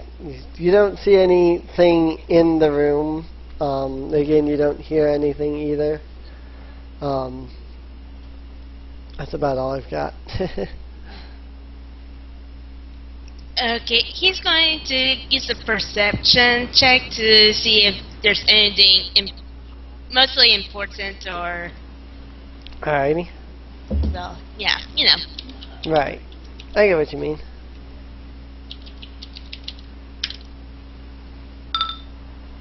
Yay, finally! Good rolls! Looking through the ruckus and whatnot, you don't find anything of importance, but you do notice that there's a door to the south. Apollo's going to go ahead and check. What? Fine. Anyways, Apollo's going to go over to the door and open it to check. Alright. You gonna tell the rest of us what you're doing?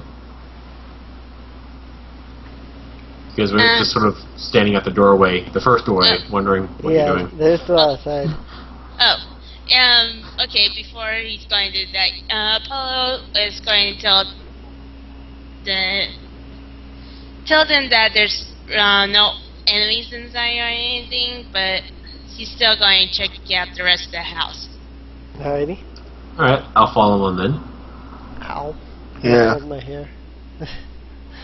Alright. So you can go down to the south door. Do you want to try to open it stealthily? Well, Apollo doesn't think there's anyone in there. He would probably heard from that 19 perception. Right. Well, I mean, it's up to you if you wanna. Opposed just going to open the door if it's just a regular house. Alrighty. You open the door, and you now find yourself in the kitchen, which also looks as though it has been completely ransacked. And nothing important in here, probably. There is nothing of importance that you can find. Okay. Any other exits? No, there's no other exits. Alright, Apollo's going to go ahead and leave the building. Alrighty. Nothing in there. I'm going to do a look around myself just to see. Well, never mind that. I'm honestly looking for anything of value, and by value, you know what I mean by value. You know, I'm taking the weapons off of orcs, for crying out loud. Food supplies, anything of that sort. You know, anything that might be worth more than 10 gold. There are some food supply type things. I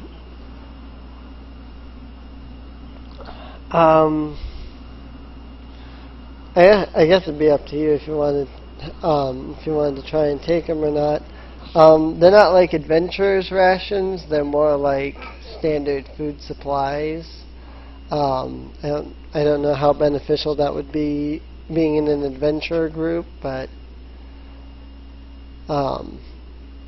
you can say that they would count as rations, but they might have like a limited shelf life. Generally, trail rations are like, you know, nuts or dried fruit or, you know, hardtack or jerk beef or something like that. Something that would last a long time.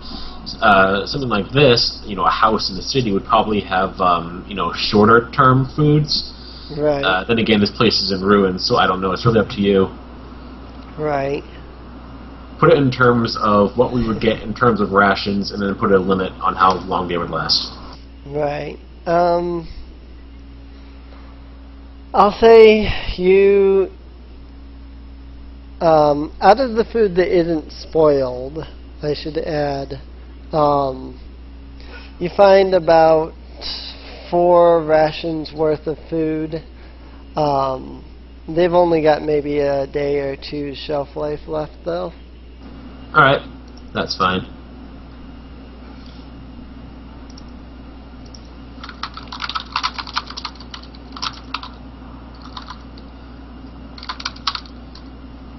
Alright, that's it. If I don't find anything else, then I'm done. Alrighty. And then you guys are back out at the archway. I guess, I mean, that's really the only way for you to go, so I suppose I can just assume that you're going that way. Through the archway? Yeah, probably. Myself, I'm going to be rolling a stealth check. I don't know about anybody else. Damn. You know what? Because I'm playing her, I'm going to roll 1 for Carlyn as well.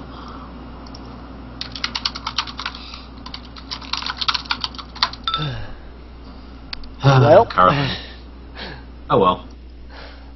Anyone else want to try rolling some stealth checks? I could try, but... I mean, it's up to you. It's what your character would do. Yeah, exactly. I'm only doing it because that's what Phoenix would do. No. Right. Alrighty. In that case, then, you make your way past the archway, and you go a few feet. The voices seem to be getting louder until you reach a doorway. At this point, you can make out that the voices that you're hearing sound like a group of people training. You can hear a voice shouting out, "Swing!" and then other voices shouting in accordance. you assume matching the order that was given. Could we tell if they sound orcish, goblinish, or koboldish? They sound pretty goblin-y. Alright.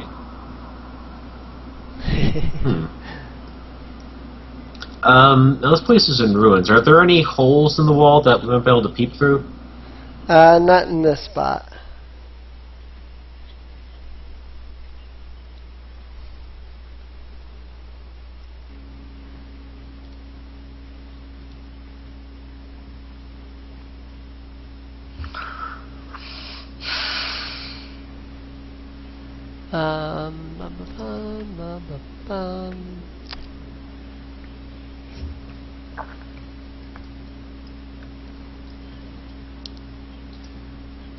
Here is the room, by the way. Is that small? Hmm? Is that small? Yeah. It's not very big. The doorway is right here. Whoa.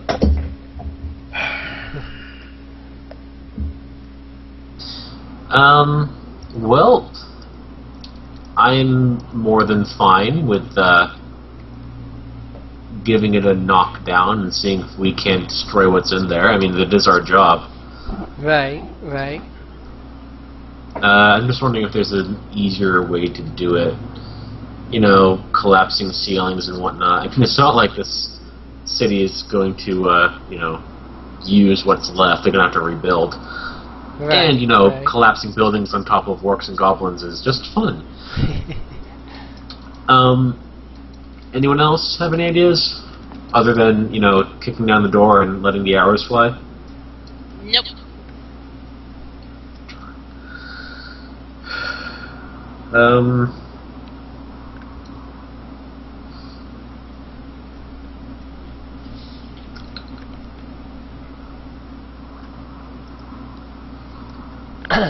Everyone get ready, I guess. Mm-hmm. Well, suppose so.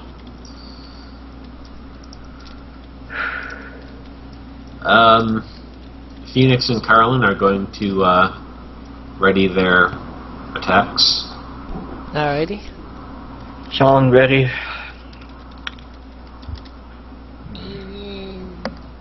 Sorry, I'm trying to look up this particular monster here. Wow, I am actually surprised. Alright. In that case...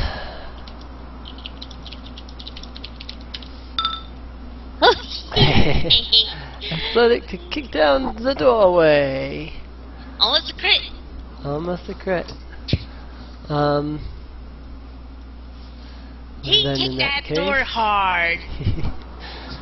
Seriously, You- are you sure the door doesn't hit one of the goblins in there? Yep. You kick down the doorway, revealing a small group of goblins that are standing in the one side of the room. And when the door goes flying open, one of the taskmaster here shouts out, "We are besieged!" He'd be saying that as 3 arrows are flying into the room. Yes, he would. Yes, he would. So, if you want to make your rolls and whatnot, really?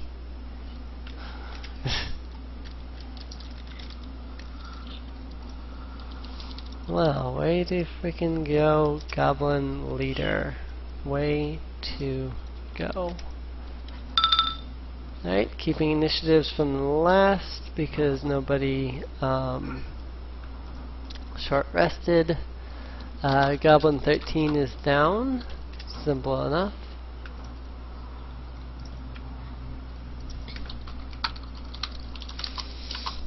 Emily, you do know that Taskmaster is another Marvel character, right? Nope.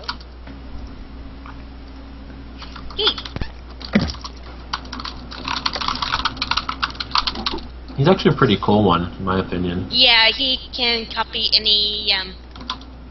It's kind of like a photographic memory, only it's his body that remembers it, so he can just watch superheroes doing their thing at sped up rates, then you can copy that. He's not actually a superhero, he can just copy what they do. Very interesting. And I actually did have his name wrong. It's not Taskmaster, it's Arms Master, but... yeah. Okay. Hold on a second.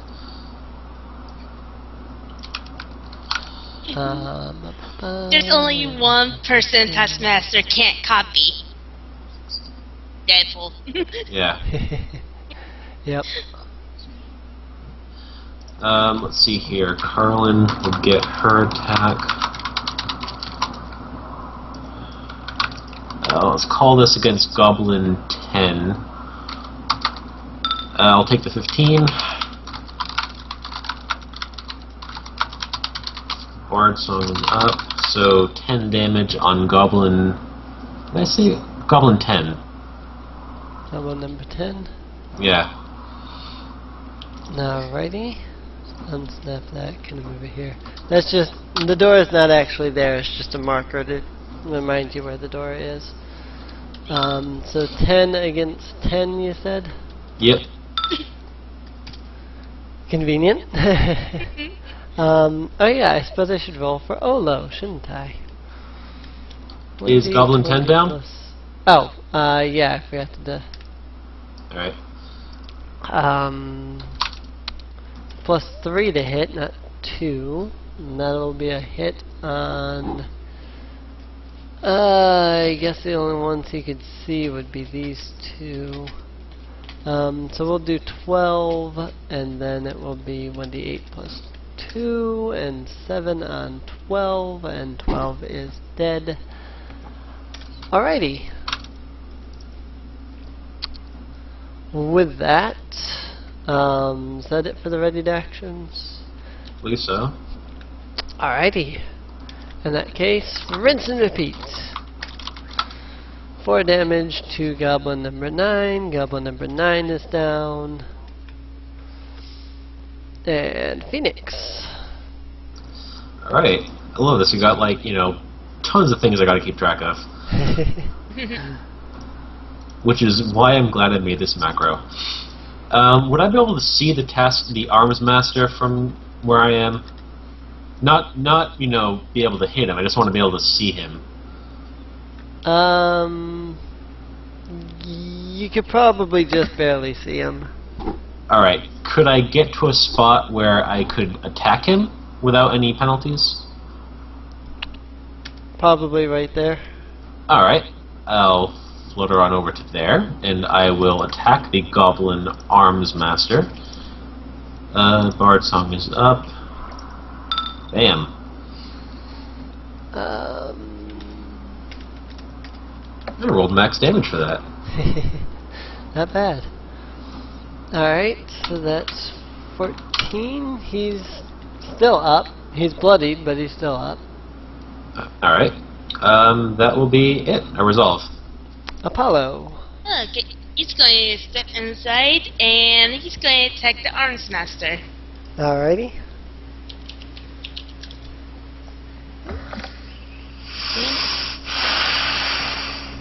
Come on, finish him off. You haven't gotten a kill yet. Nope. That crit miss won't do it. How many times? For like twice. Anyways, Alright. Bobbo. Alright. I suppose if Phoenix can see the Arm Master, I can too, through Apollo's legs. You should be able to see him. You're pretty much straight diagonal from him at this point. Miss? Yeah. I guess I'll just stay where I am. Alrighty. Carlyn. Carolyn's going to move over to here, or wherever it is she can see the Taskmaster. Well, she could be Arms right Master. here or something. She's Yeah. not moving any closer. Okay. Yeah, you can definitely see him from right there. You have a perfectly clear shot right there. It's literally directly diagonal. Oh. Nope. Shoot and miss.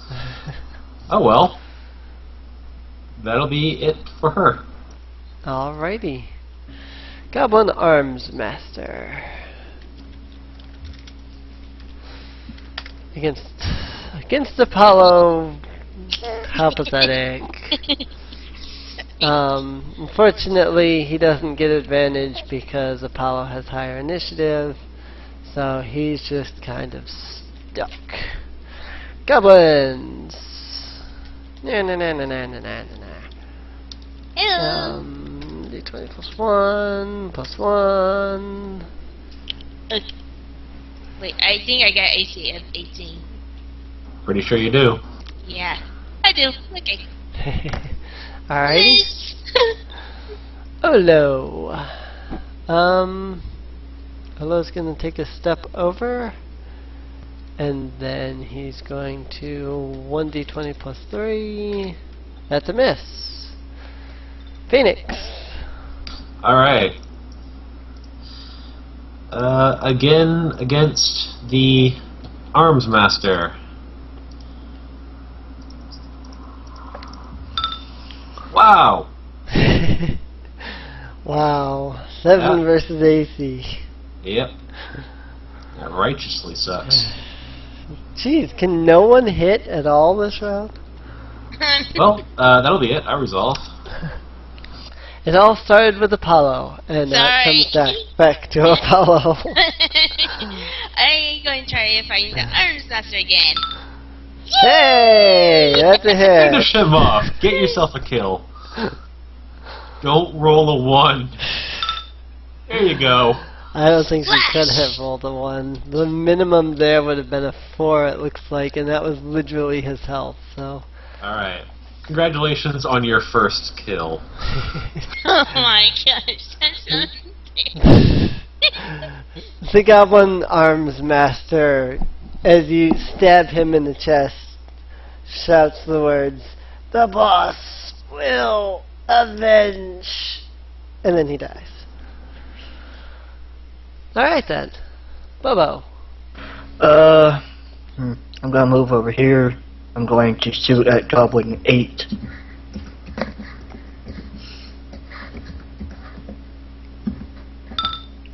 Hit. Okay. Probably D8. dead. What's D4? Yeah. But we don't know. 2. Yeah. Okay. The absolute minimum roll that you could have rolled was higher than his HP. Alright. Alrighty. I'm going to... Nope. Okay. Whoops. Well. No, I'll just if stay you wanted there to- anyway, I suppose. Alright. I was just thinking, if there was something else you wanted to do, you could have. Yeah, I was just Carlyn. gonna move in. Hit. It started with Apollo and it ended with Apollo. Uh-huh. Yeah, tell me how that worked. Apollo cursed everyone, even the monsters. And then he broke his own curse on his turn and then totally owned everything. Alright then, so what you obtained was that and that. Also, alright.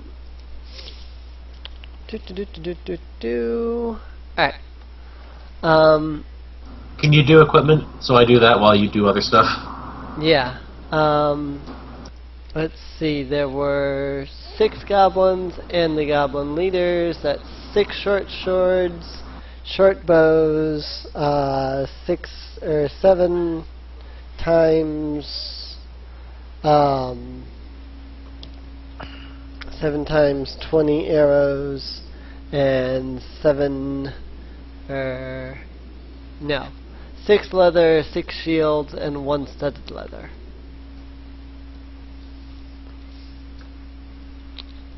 So, I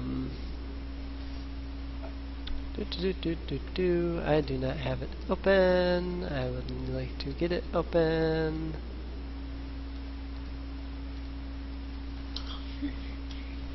Are goblins considered small or medium? Small. Okay.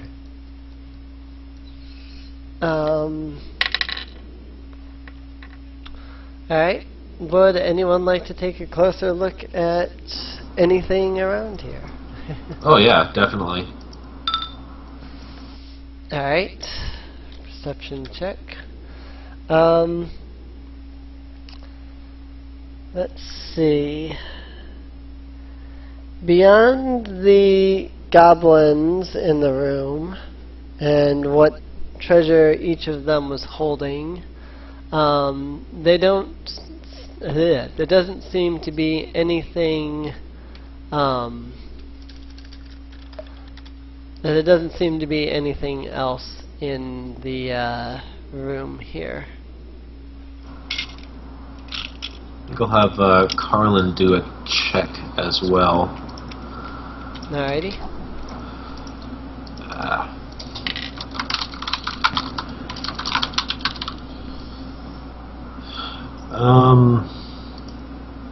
So I don't. Alright, so she doesn't add her proficiency modifier, she would add her wisdom modifier.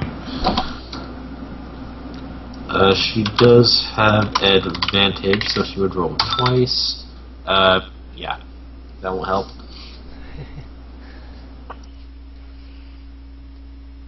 What experience did we get for the Orange Master? Well, just them all in general.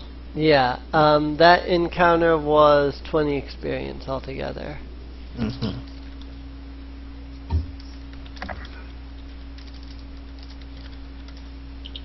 Yay, alrighty. I only need 14 more experience! Yay, I'm happy!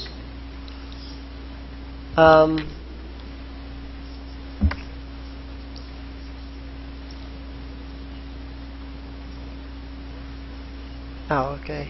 That's kind of faded.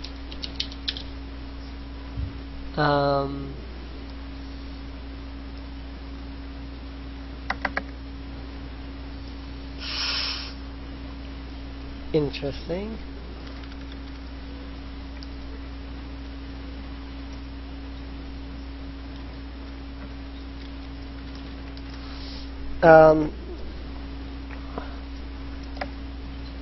Olo looks at Phoenix. I'm assuming she picked up like all the weapons and stuff. Oh yeah. Olo looks at Phoenix and says, "Let me see that sword you got from the arms master." Phoenix looks at the sword for a moment and hands it to Olo. Alright. He's going to perform an Arcana check on it. So they figure out what that is. I'm guessing that's Intelligence. wisdom? Intelligence. 1d20 plus 3. Alright. Olo stares at the sword as he examines it for a moment, and he says, "There is definitely something magical about this blade." Would I have felt anything when I held it? Yes, actually. Let me look this back up real fast, but, See, I told her to roll all the traits on the magic short bow, and then we spent like an hour developing this convoluted backstory that actually turned out really well, and now I think I got hooked on it.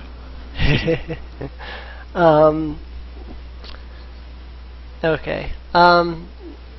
You did feel like it... Yeah. Okay. No, you wouldn't have felt anything then because... Okay. I was looking at the traits it has, and it's nothing that would be active while you were holding it. Alright. What type of sword is it? Short sword or long sword? It's a short sword. Yeah, I don't really use those. Follow? Bobbo? Nothing else, we can just give it to Carlyn. Right. Shorts. Do short swords have finesse on them? Or- Yes, they do.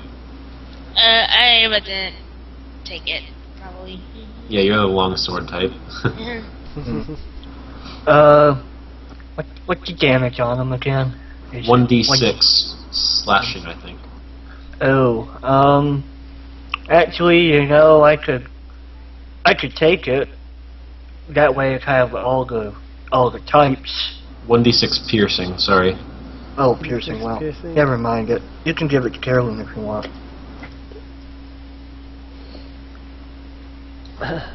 Alright, I'm fine with it, with giving it to Carolyn for now.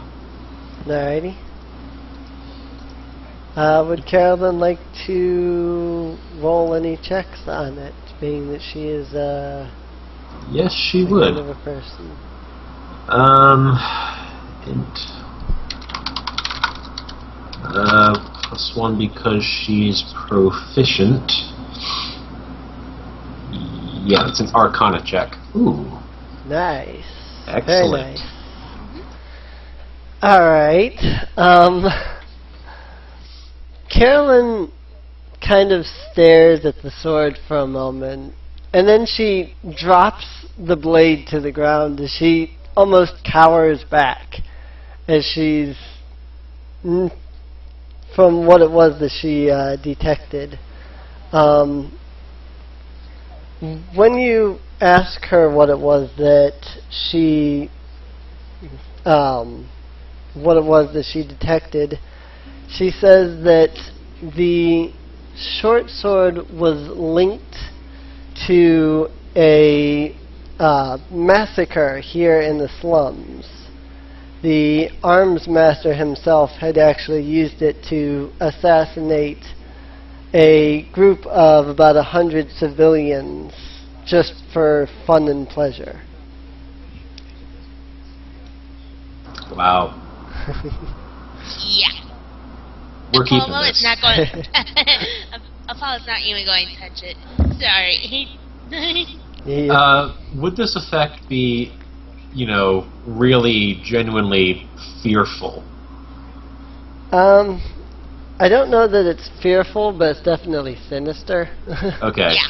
Because I can tell you right now, Phoenix would not mind at all holding on to that, if only just to hold on to. She's not going to use it, but it's unlikely that Carolyn would want to use it. Right. I just think Well- that this sort of thing, like, you know, this is going to be... This is a symbol, you know? This is something that the bad guys recognize and the good guys would recognize as well. If we strike down the bad guys with it, it's that much more potent. Right. So we're definitely holding on to that. Alrighty. Just for sake of whatever, so that I don't have to keep track of it, that is the enchantment, if you will, that's on the sword. It's actually +1, but it's an elven, sinister, unbreakable, hungry short sword. Ooh, hungry is nasty. Yes. Yeah, we're not going to be using that, but What does that's hungry good. do? In order to actually use it, it needs a drop of humanoid blood Oh Yep. no. every day. Every Oh, day. yikes. Like fresh blood or... Yeah. Yep. Oh. Like, we couldn't stab a corpse and get it. Probably not. Probably not, Okay. no. It has to be fresh humanoid blood, which of course works perfectly with the fact that it was then used as an assassination tool. And you rolled that. That's all random, right? Yep. That's excellent. That's truly excellent how that worked out.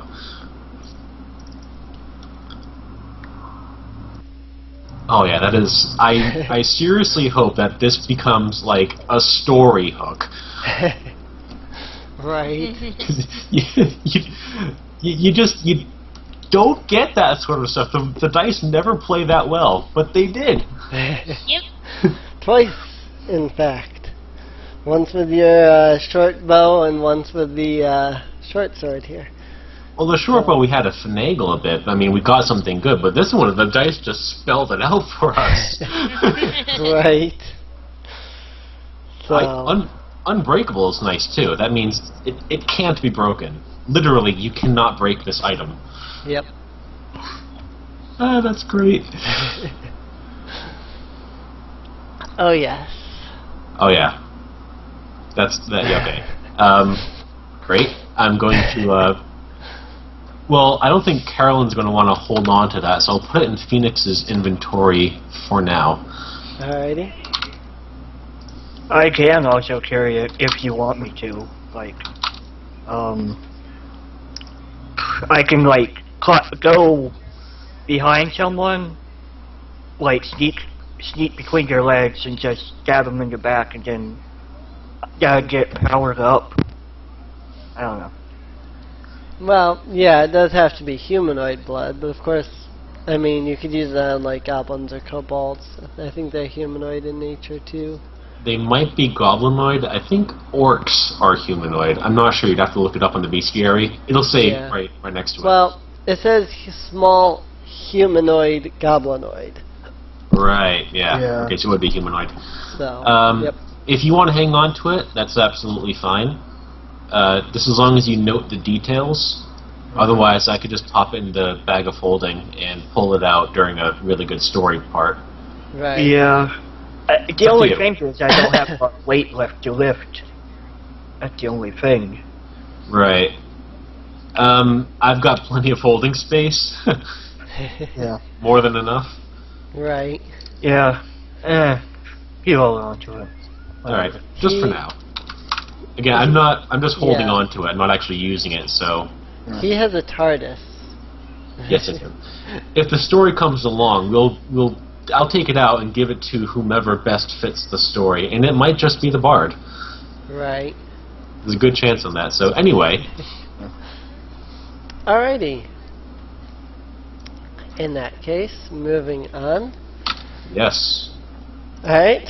Stepping back out of the room you're in, the path continues off to the west, towards another archway further on.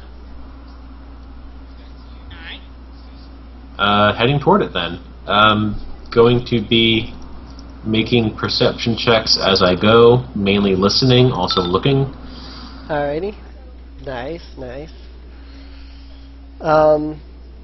You reach the archway and you step through into a massive plaza type area. There's stalls and things like that as if there were originally shops here, but they're so beaten and torn and just absolutely demolished that they're completely worthless at this point. Looking around, you don't find anything at all worth anything. I mean, unless you want like a tarp or something. That's the tarp and wood are really all you find. This is a pretty wide open area, right? Not a whole. Well, there's cover, but not unless you're using it, so that you could like see for a good distance. Yeah. Any baddies? Nope. Nothing in this area. To the west, you can see another archway. Also to the south, you can see an archway. What about to the north? Is it just wall? Yeah, the north is just wall. Alright. If we were to do the maze thing that Mia suggested a while ago, to follow one wall of the maze, our route would take us south.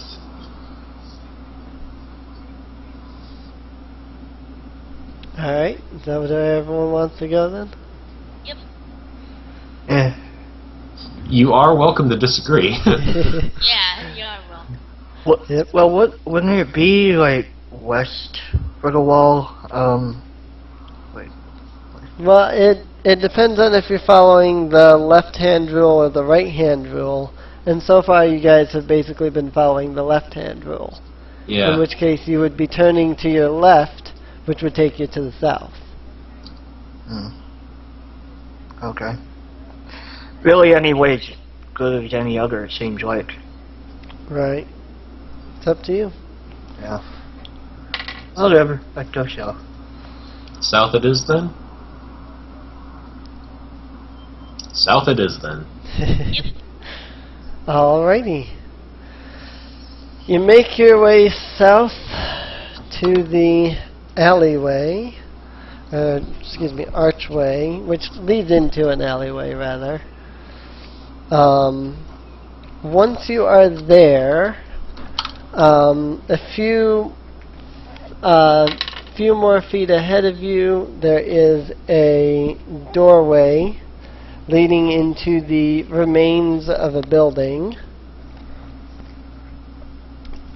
The doorway specifically is on the left hand, or on the west.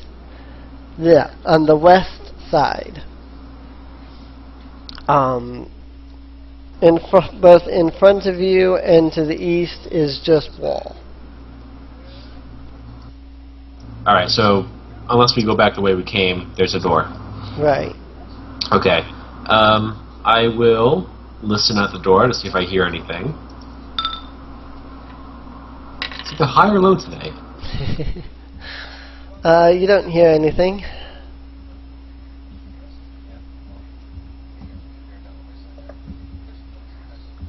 Alright, I'm going to, I'm going to wait to see if, Bobbo hears anything. You don't hear anything either. Okay. It's all good. Alright, I'm going to, check the door for traps, locks, and all that other good jazz. It looks kind of like it's the back door to somebody's house. There's no locks, well, there's a lock on the door, but it's busted in half. There's no traps or anything else that you can find. Alright, I take a step back. With a flourish, I look at Apollo and motion toward the door. And Apollo goes up to the door and open it. Alright. You open the door to find yourself entering what looks like it would have been an absolutely beautiful and stunning house. It looks like some rich person once lived here, but the remains of the house are just absolutely worn down, destroyed, and things like that. Anything of value has been taken by this point.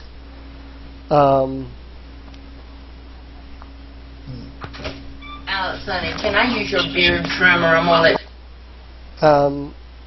You smell an odd stench to the south, though. Okay. Wait, in the house or? Yeah, in the house. Apollo's going to check it out then. Hold on. I'm going to grab Apollo. I would like to do a nature check to try to determine the scent. Alrighty. Amazingly, I have nature. How about that? Let's see. Nature is intelligence. I do not have intelligence, unfortunately, but oh well. I am proficient, so yay! Not bad. What's going on? We detected a scent, and I'm trying to identify it. Yep. Smells like the scent of rotting flesh. Alright. So, meat shield. Smells like something rotten over there. Go check it out. Okay. Apollo goes ahead and check it out. Alright. Roll me a perception check. Okay. in knowing my rules. Oops. Oh. Not Okay. too bad, not too bad. Alright, get over to the smell of rotting flesh, and it doesn't take you long to notice that the rotting flesh that you are smelling is in fact the long dead corpses of about 6 goblins and an orc. They look like they've been there for at least a year. They're that rotten and smelly and decayed. Any gear they would have had on them is gone by this point. Probably ransacked by adventurers or even other goblins or whatnot. Beyond that, you don't find anything else. Alright. Just smelly goblins. Kyle goes back to the group and says, it's only dead goblins. Phoenix is going to go over there. She's going to take her 10-foot pole out and do a perception check to look around. Alrighty. At the same time, Carlyn is going to do her cleric thing and try a medicine check, which I believe is intelligence? Yeah, I think it is. Think so? Let's see here. Where would that be? Backgrounds and skills. That's the pitch. Medicine is wisdom. Alright. She's going to do a medicine check.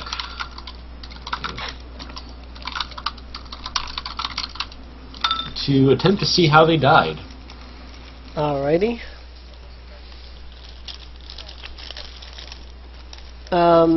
You poke and you prod at the various corpses. What exactly are you looking for by poking and prodding them with your pole? Any gear that might have been missed, anything that might be laying on top of, yeah, that sort of thing. I'm just doing a very thorough check. See if there's anything other than bone and meat. The only thing you find is a backpack that one of them had. It's completely empty. The sack is the only thing left. As for Carlyn, technically it's a DC 10, but I'll go ahead and give it to you anyway. Examining what remains of their corpses, Carolyn guesses that they were killed by some kind of magical spell. Maybe like a fireball or something like that. Huh. When she relates this to the group, Phoenix is going to look over it at Olo, snap her claws. Hey, do you know anything about this? Olo shakes his head. I know no fire magic. Huh. But I don't think he does. Let me check before I... no, he has ice magic, so... Ice and lightning magic. He doesn't know any fire magic. He also has charm and magic missile, which would be force magic, but yeah. Right. Well, yeah. So no, he knows no fire magic. Huh. That means a mage must have come through here and had a spat with these gobbos. Oh well, guess he won. Less goblins to terrorize the world. On we go? Was there anything else in here? I didn't quite catch it. Yeah. Okay. Anything else Alrighty. in the house? No, there's nothing else. Alright. Alrighty then. I guess you guys can move on. There is a door, basically the front door to the house, to the west. Oh, okay. Any windows out front? Yeah, there is a smashed window. Alright, I'm going to look out that before we actually leave to see if there's anything in the streets up front. Alrighty. You want me to roll perception for that, or...? Yeah, go ahead. Alright. Alrighty.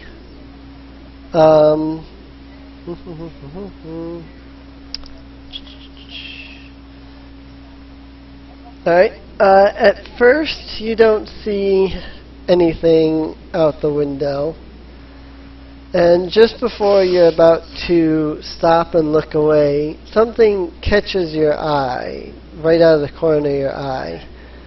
When you turn, you see a cloaked figure walking along the path outside. Roughly how far away is he?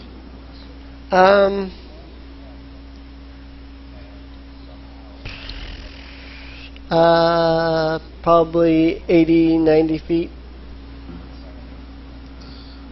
Alright. Pretty good distance. In terms of his size and stature, could I peg him for a goblin or an orc or something? Or is he closer to human? From what you can tell based on the way the cloak goes over his body, he looks humanoid, at least. Alright. I will inform the rest of the party of this. Gather them all by the window. So, guy in a cloak, hood. I generally don't trust these kind of people. What do we do?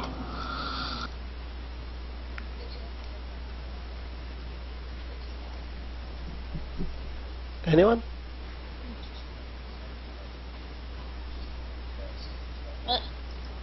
Sorry, I missed. What? Oh. There's a human-looking guy in a cloak outside. Apollo's going to go ahead and go up to him then. You just gonna walk right outside and go up to him? Yeah. Alrighty. I'll follow him for backup. I'll knock an arrow. I won't raise my bow, but I'll have it at the ready. Alrighty. You approach the humanoid figure, and when the humanoid figure turns around, you actually discover that the humanoid is in fact, first of all, just plain outright human. But second of all, she, in fact, is dressed in what you would assume to be gypsy wear underneath the cloak. As you approach, she pulls her hood down and looks at you. And she kind of smiles and says, "Ah, it's nice to see others around." What in the seven hells are you doing here? Now you have to imagine, like, Phoenix has, two claws on her bowstring and an arrow between them. Her bow is down by her side at the ready. She's, a splintered second, one growl away from bringing it up and loosing an arrow at this woman's head. And a dumbfounded, almost angry expression on her face. What the hell are you doing here? Wandering. Do you know what's going on here? Yes, actually. I have foreseen it. Okay. Did you foresee yourself dying? No, actually. Okay, good. Did you foresee me dying? I could look into your future if you would like. Okay, does it hurt? No. Can you She catch? pulls out a crystal ball and she says, "All you'd have to do is look into the crystal ball and I can read your fortune." I release the tension on my bow and I push Apollo forward. Go check it out first, Meat Shield. Alright. Val walks up to her and well, let's see.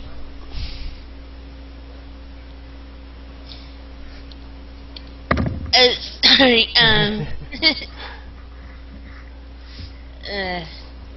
What would Apollo say at this moment?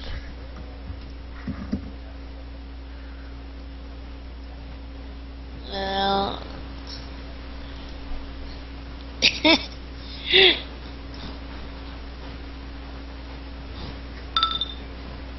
what? Oh. Alex is rolling an insight check. As far as you can tell from all the things she said so far, she doesn't seem to be lying. Do I detect like this is going to be some sort of trap? I don't know if this is common or anything, but No, you don't sense anything that makes you feel like she's a trap or anything. okay. Well, I guess suppose so you can actually see the future. I can. It is why I am here. After all, if I did not look into the future, I could possibly be dead from the monsters. But you see, I know where the monsters will be and when, and therefore I know how to wander without encountering them at all. Well, does that mean you can help us locate all the monsters in the area? I could. I don't really know why I would need to. We're trying to remove all the monsters in the slums. She nods and she says, well, if you take out the leader, then that should surely be enough to scare the rest of them out. Where's the leader? She smiles and holds up her crystal ball and says, I could look into it if you want. Please do. She looks at Apollo and says, look into the ball then. Alright. I re-grab the arrow and put a little tension on the bow. Just a little bit. Just a little bit. Alright. Before he does that, Apollo's going to do an insight check. He doesn't know that, Bobbo, did one, so. Right.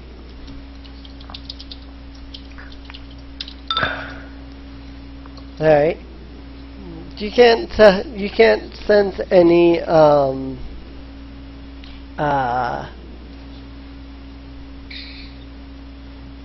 whatever the word is. Ill will? Ill will, yes. Thank Alright. you. You can't sense any ill will in her words. Alright. After that, he's going to look into the crystal ball. It's kind of weird saying that. Alright. Okay. The gypsy raises the crystal ball in front of Apollo's eyes and she stares into it for a moment as she waves her hands over it. And then she gasps. Oh my. You are the ones. Oh. She lowers the crystal ball and she says, you all have a terrible fate coming to you. Which is? You shall meet the Flamed One. Whether you shall win or lose, I cannot foresee. Hold on. That name sounds familiar. I look at my bow. This was supposed to kill him. What do you know about him? The Flamed One has existed since the beginning of time, or so legend says. None really know anything about him. But in the last attack against Flan, 100 years ago, it is said that the Flamed One came. And it was he who led his army to attack and destroy the city.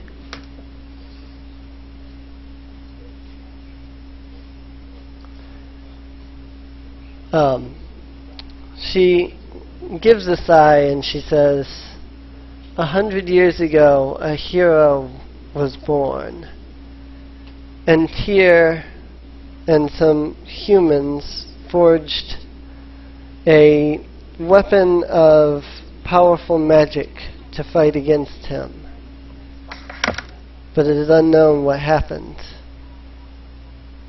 She looks back at her crystal ball and she says, I know not what happened then, but what I can tell you is, the Flamed One still lives. And it is your destiny to face him. And win, right? She shrugs and says, that I cannot foresee. Figures.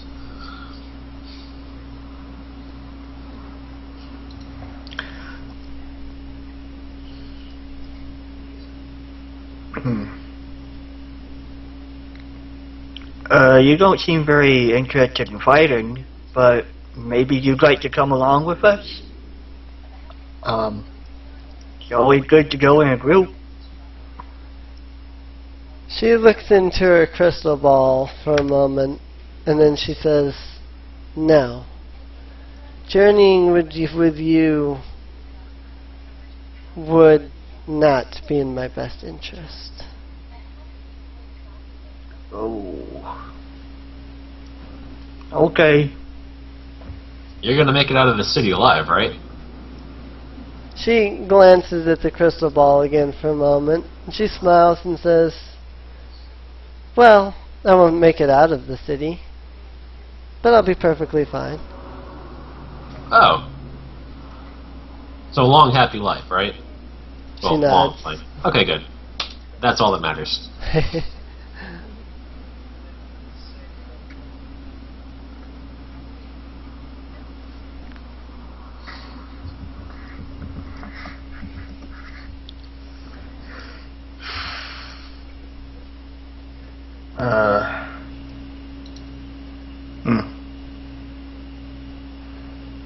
She looks around the group for a moment and she says, perhaps I could see further if I could see someone else's fortune.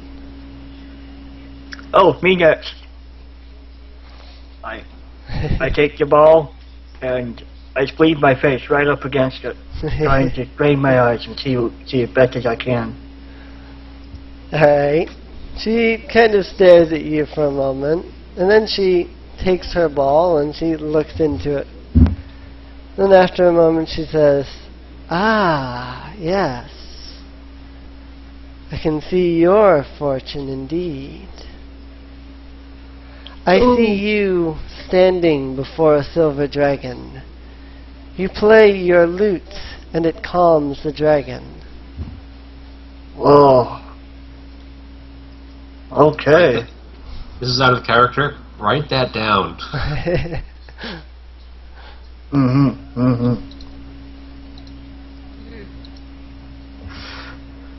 Okay, Silver Dragon. Calming song. Got it. Thank you, miss. Oh. She nods and turns to the rest of the group. Anyone else? Yeah, sure, I'll give it a go.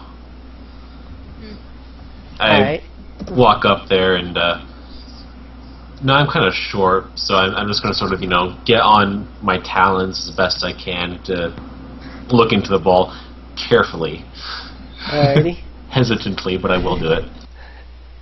She does lower the ball to your eye level, and then looks into it herself. And then she smiles and she says, ah, it is you. You shall speak with the spirit. Say the word Lux, and it shall calm him.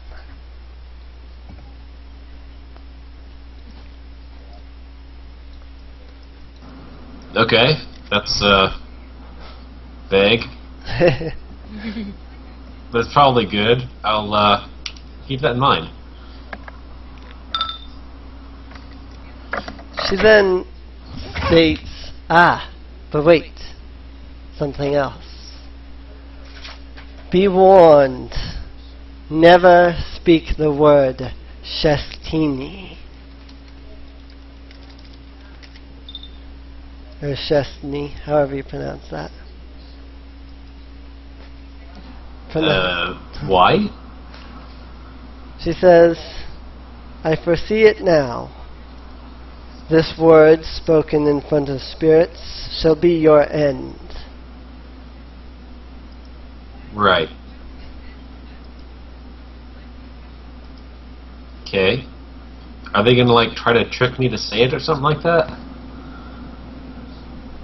She shrugs and says, of that I cannot see. Right. Sure. Cool.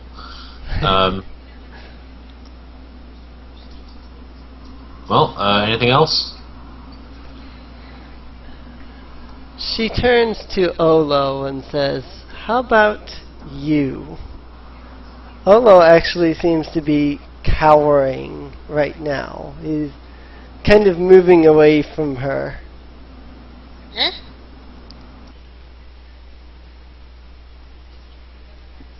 Olo is doing this or? Yeah, Olo. Oh. Olo seems to be backing away from the gypsy. If I was going to do an insight on Olo. Alrighty.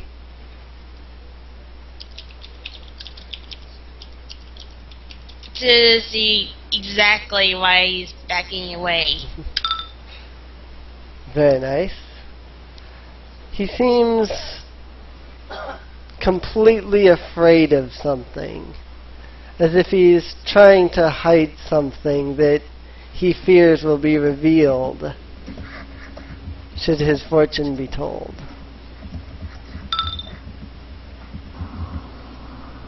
Arcana on the gypsy. Yep, just wondering if there's anything odd about her. Her crystal ball is very magical. And the clothes she wears seems to be magical. Is there anything sinister feeling about it? No, there doesn't seem to be anything sinister about it. Okay.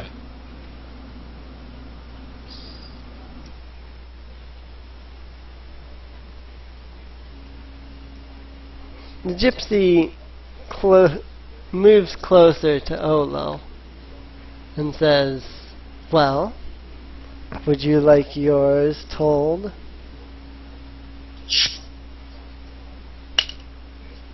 Olo is continuing to back away from the gypsy.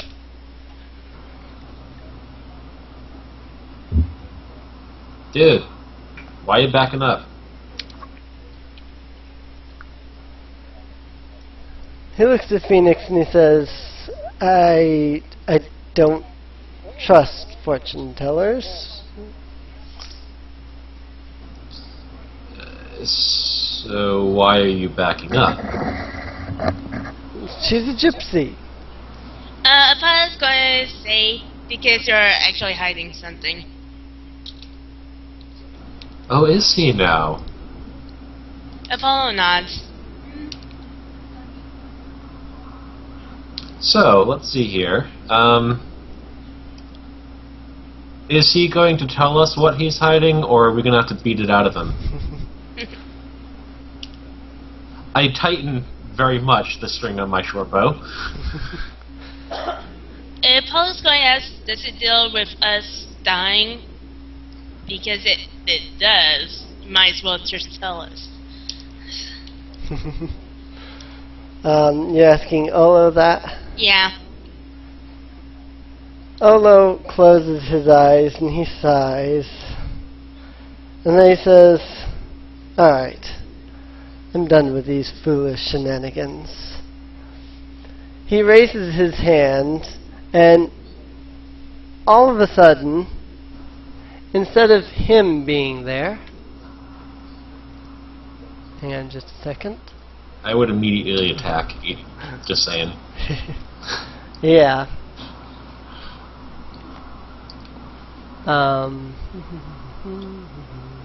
He has the ability to teleport? No. I think he's changing into something else, or Oh, I don't know. okay. Yeah, he's doing something. There's actually a second part to the magic user Olo here. If you confront him as opposed to agreeing to give him his potion. And he does this as soon as I can find the token for it. Where did it go?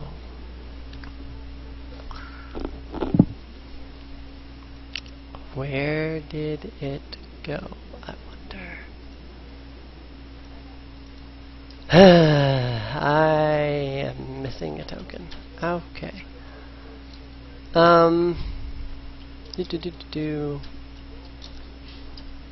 Let's see. You know what? This is we'll do this, and then we'll do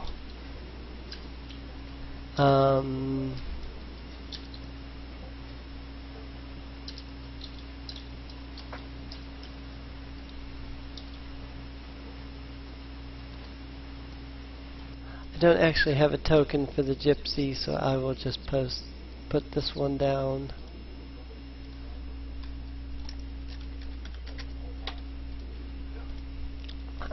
She won't actually be doing any fighting or anything. But what I do need is I need to find my token. Oh, okay, there it is. I found it. I found it. I thought I found it. There it is. I found it. I found it. He transforms into 3 hobgoblins, 4 hobgoblins. No, he transforms and summons 4 hobgoblins. Oh. Oh no. Crap. Alright.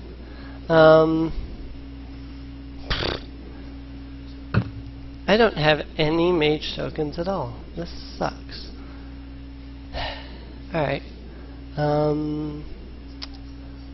Well then, I guess I won't do a transformation thing. I'll just have him summon the goblins. Where did I put Olo's token? There it is.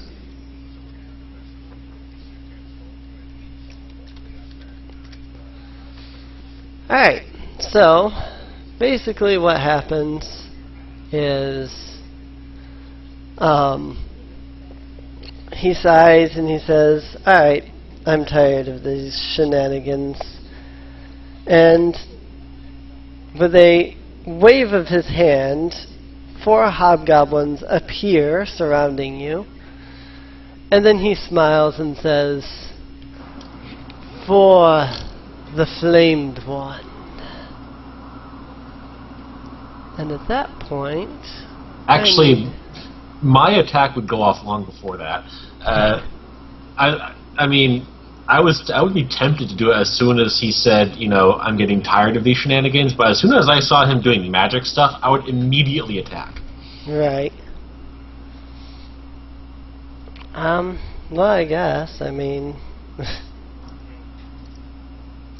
Alright. So this will be against Olo. Yep, I would imagine I have advantage on this. probably. Alright. Figures. Had to roll low. Yeah. Well, he's Well, a mage. I mean, yeah. If I'm using his current sheet that does hit his AC, I have to check though, because once again I forgot to do this sheet. Where is the Okay, based on the human mage, that's a different amount. Okay, I know what I can do here.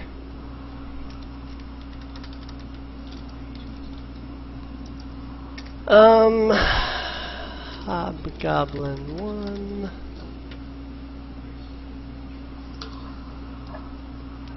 Hobgoblin's at that much health.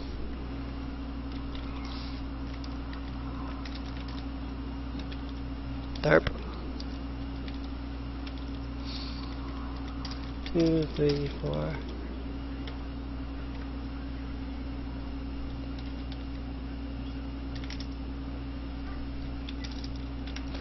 Alrighty. So you shoot him with your short bow, and then hobgoblins appear, and then he says, "For the boss, the flamed one." And then I have to figure out where the initiative was again. Initiative. Well. His initiative is still the same as it should have been before. Emily, we're going to have to roll again. I rolled a 1, 2. Oh, yep. You gotta roll against the hobgoblins. It's roll a 1d20 then. Whoops, that was the snake initiative. Okay. There you go. Before hobgoblins. The hobgoblins have 0 initiative. Alright, I'll let everybody put in their initiatives. It looks like you have.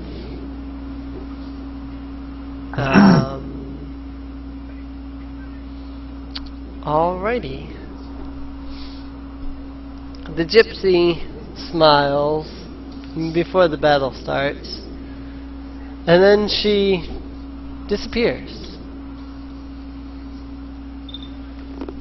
Alright, Phoenix, it looks like you got the first initiative.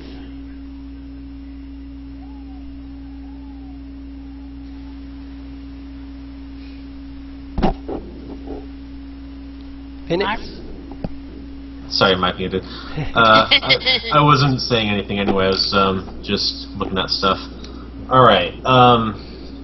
Yeah. So I'm going to go over to here. I'm going to.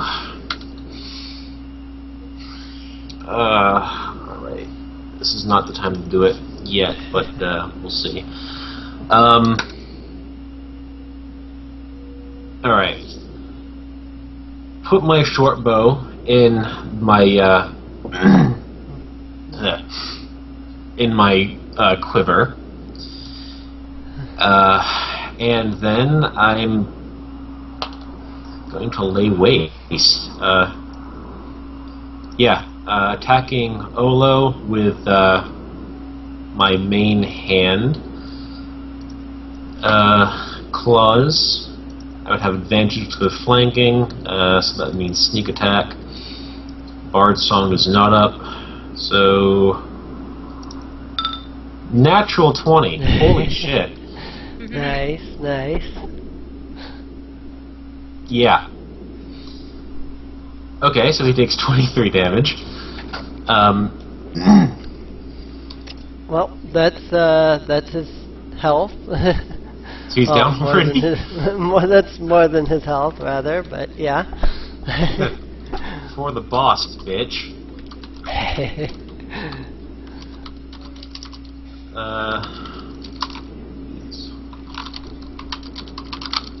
So I just had to put the stuff into kill counter. Alright, so that was my main hand. As my offhand, I'm going to attack Hobgoblin 1. Alrighty. Let's see, that's claws. I do not have advantage. I do have sneak attack because an ally is adjacent. This is an offhand, so this is not going to include my modifier if I hit, which I didn't. Look at that. Conversely cool, 0 damage. Aw, that's cute. I like my macro. Alright, that is it. I resolve. Carlyn! Which is also you. Yeah. Alright.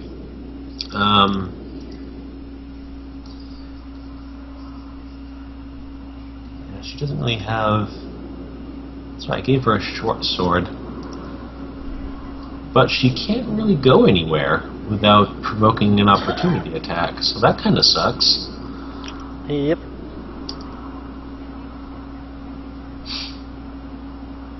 Oh, wait a minute. If she disengages, then she will not provoke from the 2. Alright, that's an action. But her movement speed is pretty good. 30 feet. That means she can move 15. And not provoke an opportunity attack.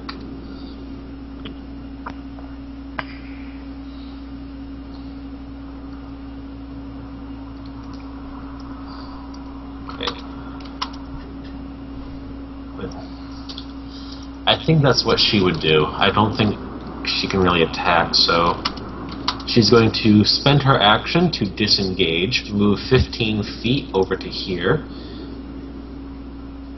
and oh, you know what? For her movement, she's going to go over to here.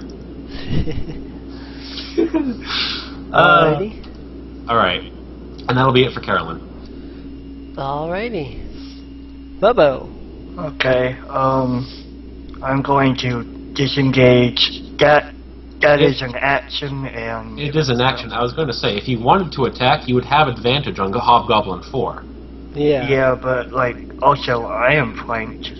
But But at the same time, if you can kill Hobgoblin 4, then you won't be flanked. Exactly. That's sort of a risk. Right. And also, Apollo is going to go after you, so... Yep. So more than likely than not, Hobgoblin 4 is probably going to be dead. well, I'm gonna get attacked either way. Yeah, Goblin 2 would probably gonna go after me.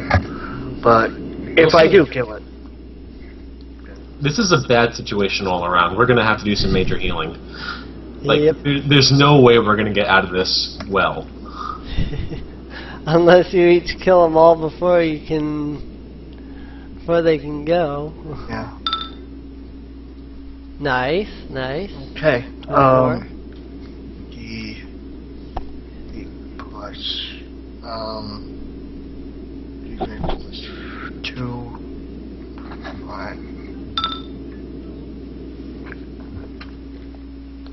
Alright, 6 damage on, that was number 4. 4.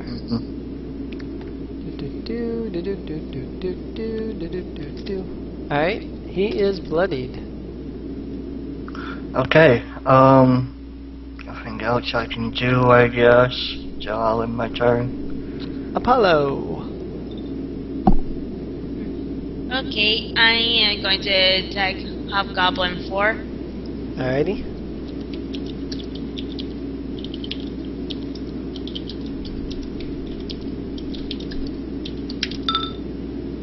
I think that's a hit. Let me double check. Yes, that's a hit. Is the bar song on or No. okay? 4 damage. 4 damage. Alrighty. It's still alive. Wow. Okay. Alrighty. I guess my turn. Alrighty. Hobgoblins. So this is against Phoenix with advantage. That'll miss. Hobgoblin 3 with advantage. Yeah. Oh no. That'll probably put me down. 10? Yeah, that'll put me down easily. I have 6. Wow. Alrighty. Hey, rogue, you know? We're level 1 rogue. Yeah, Right. we're still level 1. Yep. Right. Alrighty. Hobgoblin 2 against Bobbo. 13 and Yeah, it'll 14. hit. It's a hit. Not a crit. You take 1 damage. Alright. Hobgoblin 4 is going to go after Bobbo. I'm going to guess that's a hit because 14 was before. Another 1 Okay. damage. Lame. Phoenix. Since you're down, I guess that's a saving throw. Yep. Okay. Yeah, 1 success. Not bad. Yep. Alright, Carlyn. Right. It is in my mind to spend a spell slot to bring back Phoenix.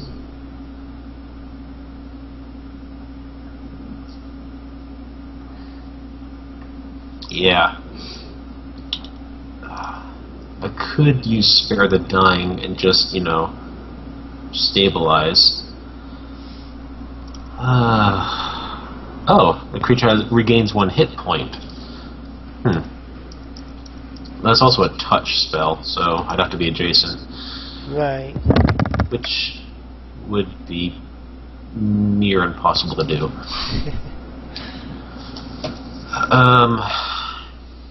Well, you could take 2 squares up and then be there next round, because you probably kill the Hobgoblin next round. Yeah, I could try to kill the Hobgoblin this round. I'm trying to think about what Carlyn would do. Right. I mean, in this situation, Phoenix is... I should probably put that as... Unconscious. yeah, Yeah. 2 characters to deal with. In this situation, Phoenix is unsavable. I mean, there's no way that, I'm going to do anything unless I, revive her and she just stays prone and the Hobgoblins go after somebody else. Which is not a bad idea, it's just that... I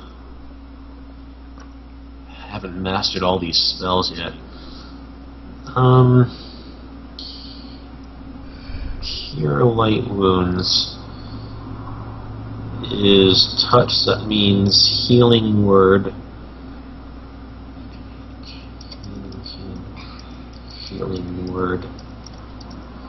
Alright, that's a ranged one. Oh, that's also swift. That means it wouldn't take my action. Interesting. Hey, I like that. Alright. So,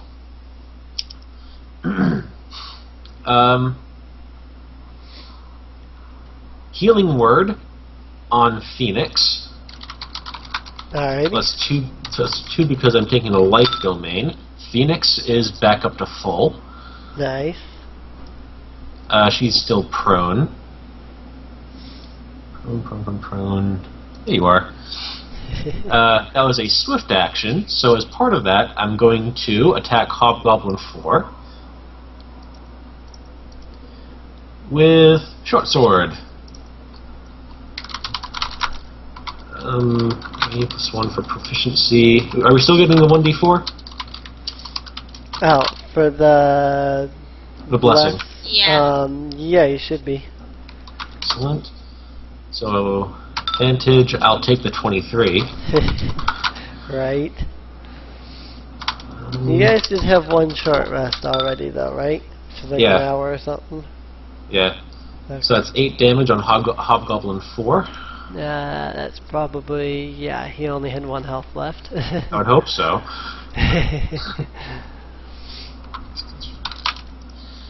And she has a move action. How about that? Yep. Probably move back so she can use her bow at that point. Yeah, exactly. 30 feet! Alright, and that'll be it for Carlyn. Alrighty. Not Bobbo. bad for the cleric. Not bad at all, no. Bobbo. Okay, I'm gonna move in between his legs there, and I'm going to start up my song. What song? Yeah, for the 1d4, I don't know what lyrics to use, but something along the lines of da-na-na-na-na, da-na-na-na-na, you know No. the thing that I do. And Kill I them end my turn. hobgoblins. Yeah. And I end my turn. Alrighty. Go for it, Apollo. Paul's going to step over to, and he's actually going to, Advantage. yeah, but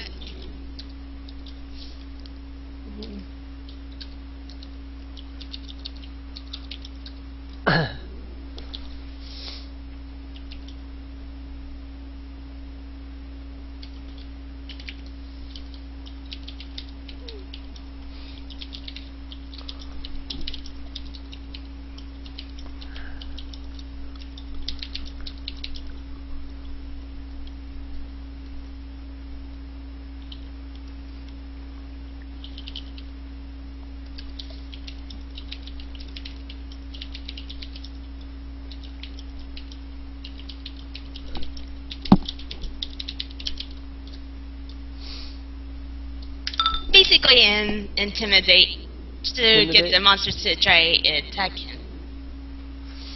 Alrighty. I guess I can still attack though, right? I have no idea. I don't know if an intimidate would be an action or not. He's basically just speaking that out. What you can do is, I mean, talking is a free action. What you're doing is talking. But what you're not doing is, throwing your performance behind it. You're not, sticking your sword into the air, pounding your chest, and, really demanding it. The way it usually works is that, consider 4th edition rules. If you do it as a standard action, you're putting a lot more into it, so the DC is easier. If you're doing it as a minor action, the DC is higher, which means it's not as intimidating, or they won't be as intimidated, but it's only a minor action, so you can still attack. So it's really up to you. Do you want to attack, or do you want to try to, put your all into that intimidate? I'll put my all into that intimidate. Alright. Alrighty. Because Apollo really doesn't want anyone else to get hurt, like Phoenix. Right.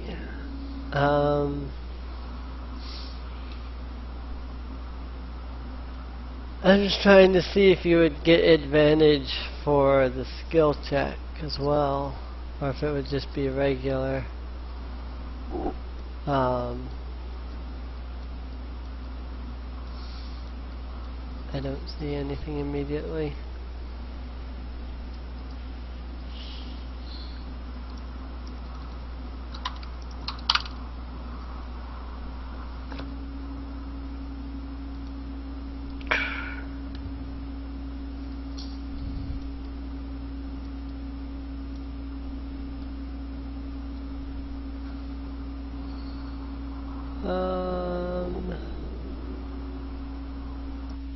It doesn't really say that I'm seeing. Advantage and disadvantage is really DM's choice. If the players do something worthy of gaining advantage, then you give them advantage. Otherwise, you don't, Right.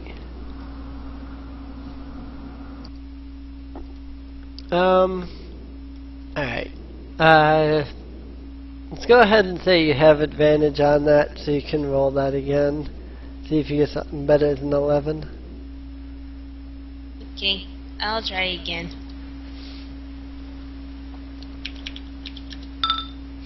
Yeah, I'll probably have to stick with the 11. Yeah, that's alright. Alright. So, I guess then that's hobgoblins. As far as the hobgoblins here are concerned, Phoenix is down because she's prone. She hasn't indicated that she's alive. So with that in mind, this one's going to come over here and do that. 19? Yeah. 6! I'm down. I actually did more than one. And over here. And doesn't have advantage, but got 22 anyway, so... or 21. Ouch, yeah, that hit. 2. Okay. Hobgoblin 2 has not made a move yet, has he? It doesn't matter. Phoenix. Alright, as my move action, I'm going to stand up. But here's where things get interesting. Now, Emily, I know you didn't read that story in full, as far as I know. Right. I also have a pretty good idea that we're going to gain at least 20 experience for this fight. I'm guessing. Now, Yeah, that you means gained I'm on the a bit. cusp of leveling up. So, this is actually, amazingly, it worked out perfectly. I could not have asked for a better situation. Well, maybe, but Phoenix is afraid. I mean, Right. she's genuinely horrified because she got knocked unconscious. I mean, her entire life is, I must survive. Right. And she almost didn't. So she's horrified, but at the same time, you know, her adrenaline is flowing madly. She sees those hobgoblins and she sees death. So she has to kill them first. Right. Now, in the story, she got training from a monk in order to become, you know, a stronger combatant, in order to, you know, in order to survive. That the whole point was so she could beat up people stronger than her so that she wouldn't die. Right. So what this boils down to is, I want to spend a key point. Alrighty. I'm not a monk yet, but I want to try to spend a key point to get... basically, I want to do Flurry of Blows. I want to do something that I can't yet do, but I have had training in the past to do. And that this is going to be my stepping over into, you know, being a monk. Right. Makes sense. So, I mean, it's up to you. What I would like to do is Flurry of Blows and spend a key point. That'll give me 4 attacks. I could just do Flurry of Blows with my offhand. That'll give me 3 attacks.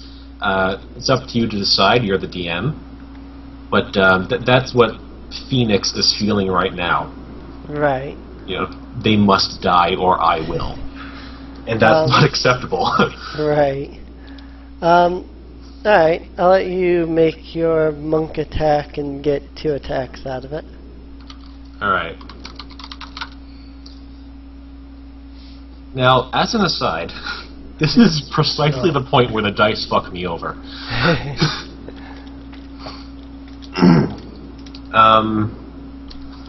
Oh, they don't think it will. Alright. 3 plus 1. Gosh darn it. Alright. Alright, so that's main, that's off. So this is my first. Wow. Alright, that'll hit. Yeah. This is my second. That'll Nice. hit. This is my third. I think that'll That's a miss. Yeah, And this is my fourth. That'll hit. that'll hit. Alright, so... let's see. First, I do have sneak attack on this, so... Bard... No, Bard Song is not up. Our Bard is unconscious. Bard's That's unconscious. alright. So, sneak attack. Plus offhand, but I do not get my modifier for. And then the Flurry of Blows, which I hit on the second one, so that'll be a full-fledged attack. So, against Hobgoblin 3. Nice. Very nice. springing up from literally near death, tears almost forming in my eyes. I scream in a murderous, fearful rage and just unleash everything I have against that hobgoblin. My body's literally shaking. I'm going to say at this point, I can't even fly. I'm walking now. I'm shaking with fear and, right. that. Alrighty. This, by the way, is the first time that Phoenix has ever properly channeled Ki. And that'll be it. I resolve. Alrighty. Carlyn. Back to me again. Carolyn is going to not be as interesting.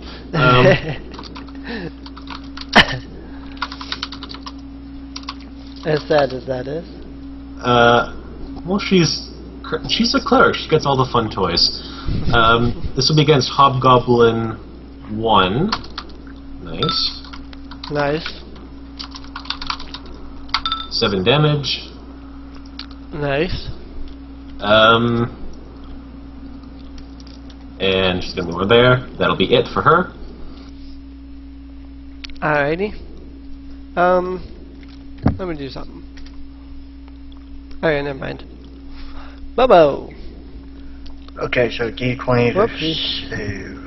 I've had to mark him as bloodied. Oh, Wow! Holy shit, boy! Not only do you succeed that, so you now now... I'm prone, I think it is. Yep. But you come back to life with 1 health. I want to make sure that's what it is. Pretty sure that's how it is. Yeah, rolling a 20. If your death roll is a 20, you regain 1 hit point.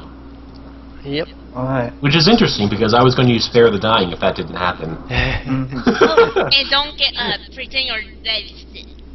Yeah. Oh, Yeah. yeah. Stay Yeah, down. I'm incredibly good at just laying in places. Alrighty. In that case, Apollo. Alright. Would you Apollo? technically have flanking? Probably not. Because, Because he's I- prone? Probably. Yeah. yeah.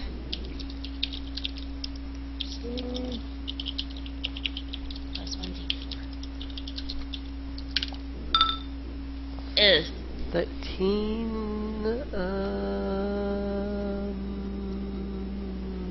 not quite enough.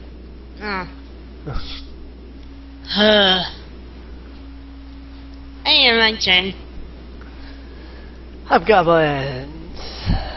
Hobgoblin 1, seeing Phoenix jump up and destroying its pal, is kind of freaked out a little bit. Due to the fact that Hobgoblins have steadfast, he can't actually be frightened because Hobgoblin 2 is still alive. But he's a little like, whoa, what just happened? And so Phoenix he's going to is march too. over here. And going to probably miss. That'll miss.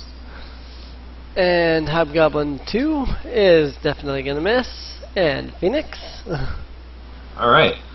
I'm not sure if I'm going to do anything special this time. I think I'm just going to attack him with claws.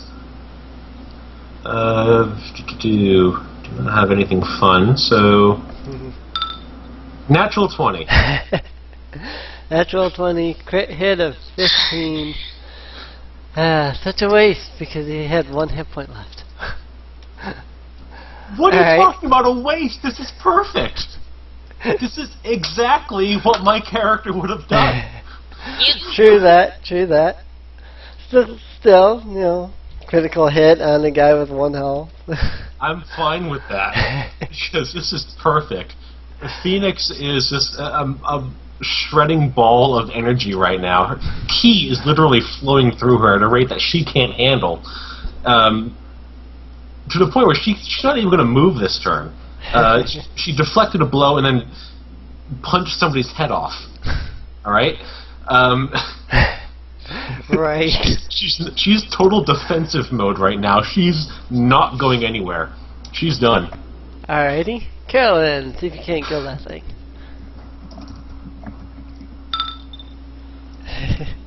She's going Super Saiyan. And actually, it's spelled Saiyan. Saying, yeah. But yeah. I think there's an I in there too, but whatever. I don't know. That I don't know. Ooh. Being facetious. I still have no idea what that word means. Oh! Wow. No. You know what? It's technically only 1 hit point. He's down. Whew. I'm just gonna call that good because I'm just gonna call that good. Alright, Phoenix is gonna sit down. She's shaking. You know, she can't even control her body. It's just shaking. Right. Alright. Experience for that comes to 15. However,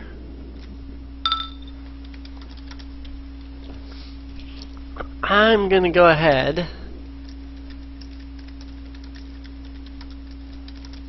and do this as well.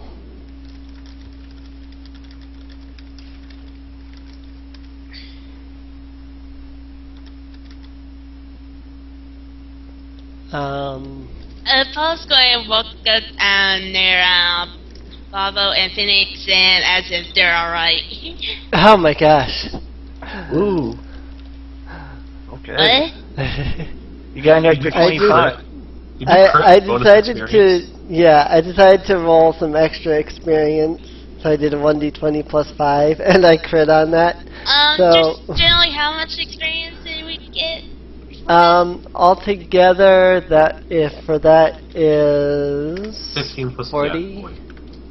Oh, exactly! I leveled up. Well, if you leveled up, then I leveled up.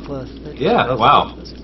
That worked out absolutely perfectly, actually, Emily. Wow. Well, Yeah, it did I'm actually. going to level up as we go on. I'm sorry, but after this spell, yeah, I want to just go ahead. Yeah. Well, I mean, it's almost 10:30. I figured we'd end the session Yeah. here today anyway. On a high note, yeah. Yes. It kind of works out actually that you all ended up getting leveled up at I the end of get, that battle. I get a divine smite. Level 2. Good. Then you'll have a better chance against the boss.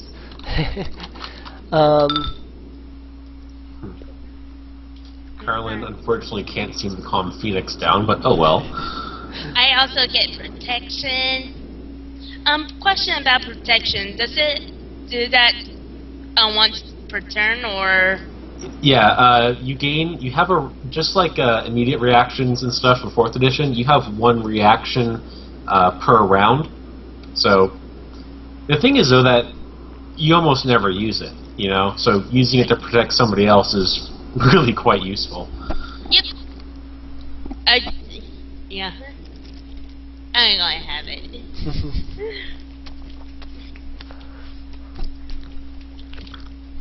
Are we going to take a long rest or just short? I'm At gonna least guess a you're gonna short take a one. short one. It should be noted the time that you have been here in the slums now after the short rest is 2.5 hours. And it was a 3-hour spell, so you've got about 30 minutes before it wears off. Phoenix doesn't care. She doesn't care about anything right now except not shaking. Right. Alright, and I spent my hit dice. I got 5 points left. Okay. And don't forget, for leveling up, you will gain some hit points as well. Yep. Yep. Okay. Alrighty then.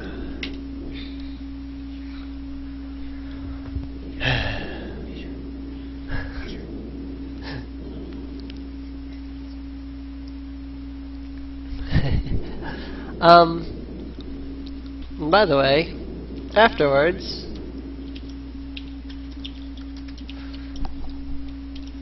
after your victory and everything, the gypsy reappears out of nowhere.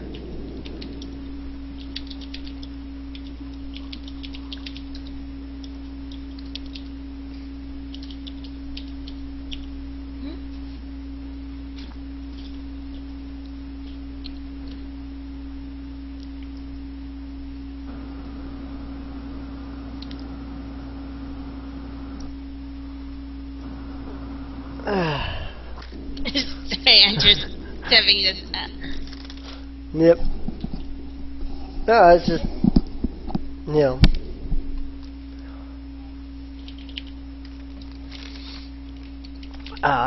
Clear initiative and all that now, I suppose. Question. Are any of the monsters we have been facing is basically fiends? Fiends? Yeah. No, they're goblinoids. No. Yeah, they're all goblinoid. Other Fiends than, are like devils. oh, Yeah. alright. I just want to make sure. Because, yeah. Also, we might as well do this now, lest we forget next week. Loot. Oh yes, loot. I'm sure you would all like loot. Yes. Are you keeping track of it? Yeah. Yep, I am. And Okay. I also keeping track of the monsters. I am too. Alright, there's your standard loot. There is the extra loot from, once again, adventurers that have been killed and whatnot. But, as well... Yes, I'm counting... oh. I'm counting a loot. What? Are you kidding me? Oh. What again? Really? They might be too low of a level. They're only, what are they, level 1? Yeah. Well, Yeah, it might actually be impossible to roll that. I've rolled magic items before. No, whatever. Don't- Whatever. I tried to... Stop it! Sorry. I'm gonna give you guys some, like, potions and stuff from that, but it won't let me.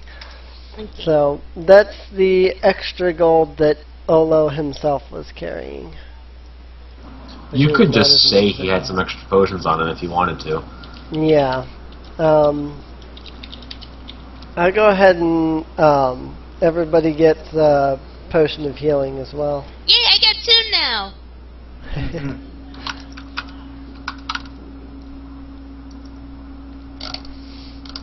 I tried rolling for I've rolled potions and stuff on level 1 before, but maybe I'm just rolling too low. Yeah.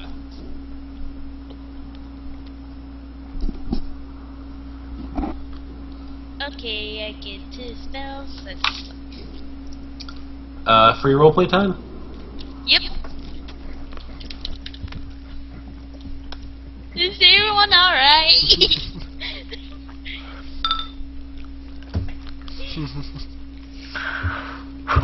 Yeah, I'm alright. Ooh. Huh. Alright. I honestly did not expect that. Well, since that is it for today's session, I'm going to go ahead and call the recording there. So, to those on YouTube, as I always say, thanks for watching. Feel free to hit the like button, subscribe button, all that good stuff. And we will see every pony next time. Keep calm and pony on, my little ponies. Bye bye. Bye. We love you all.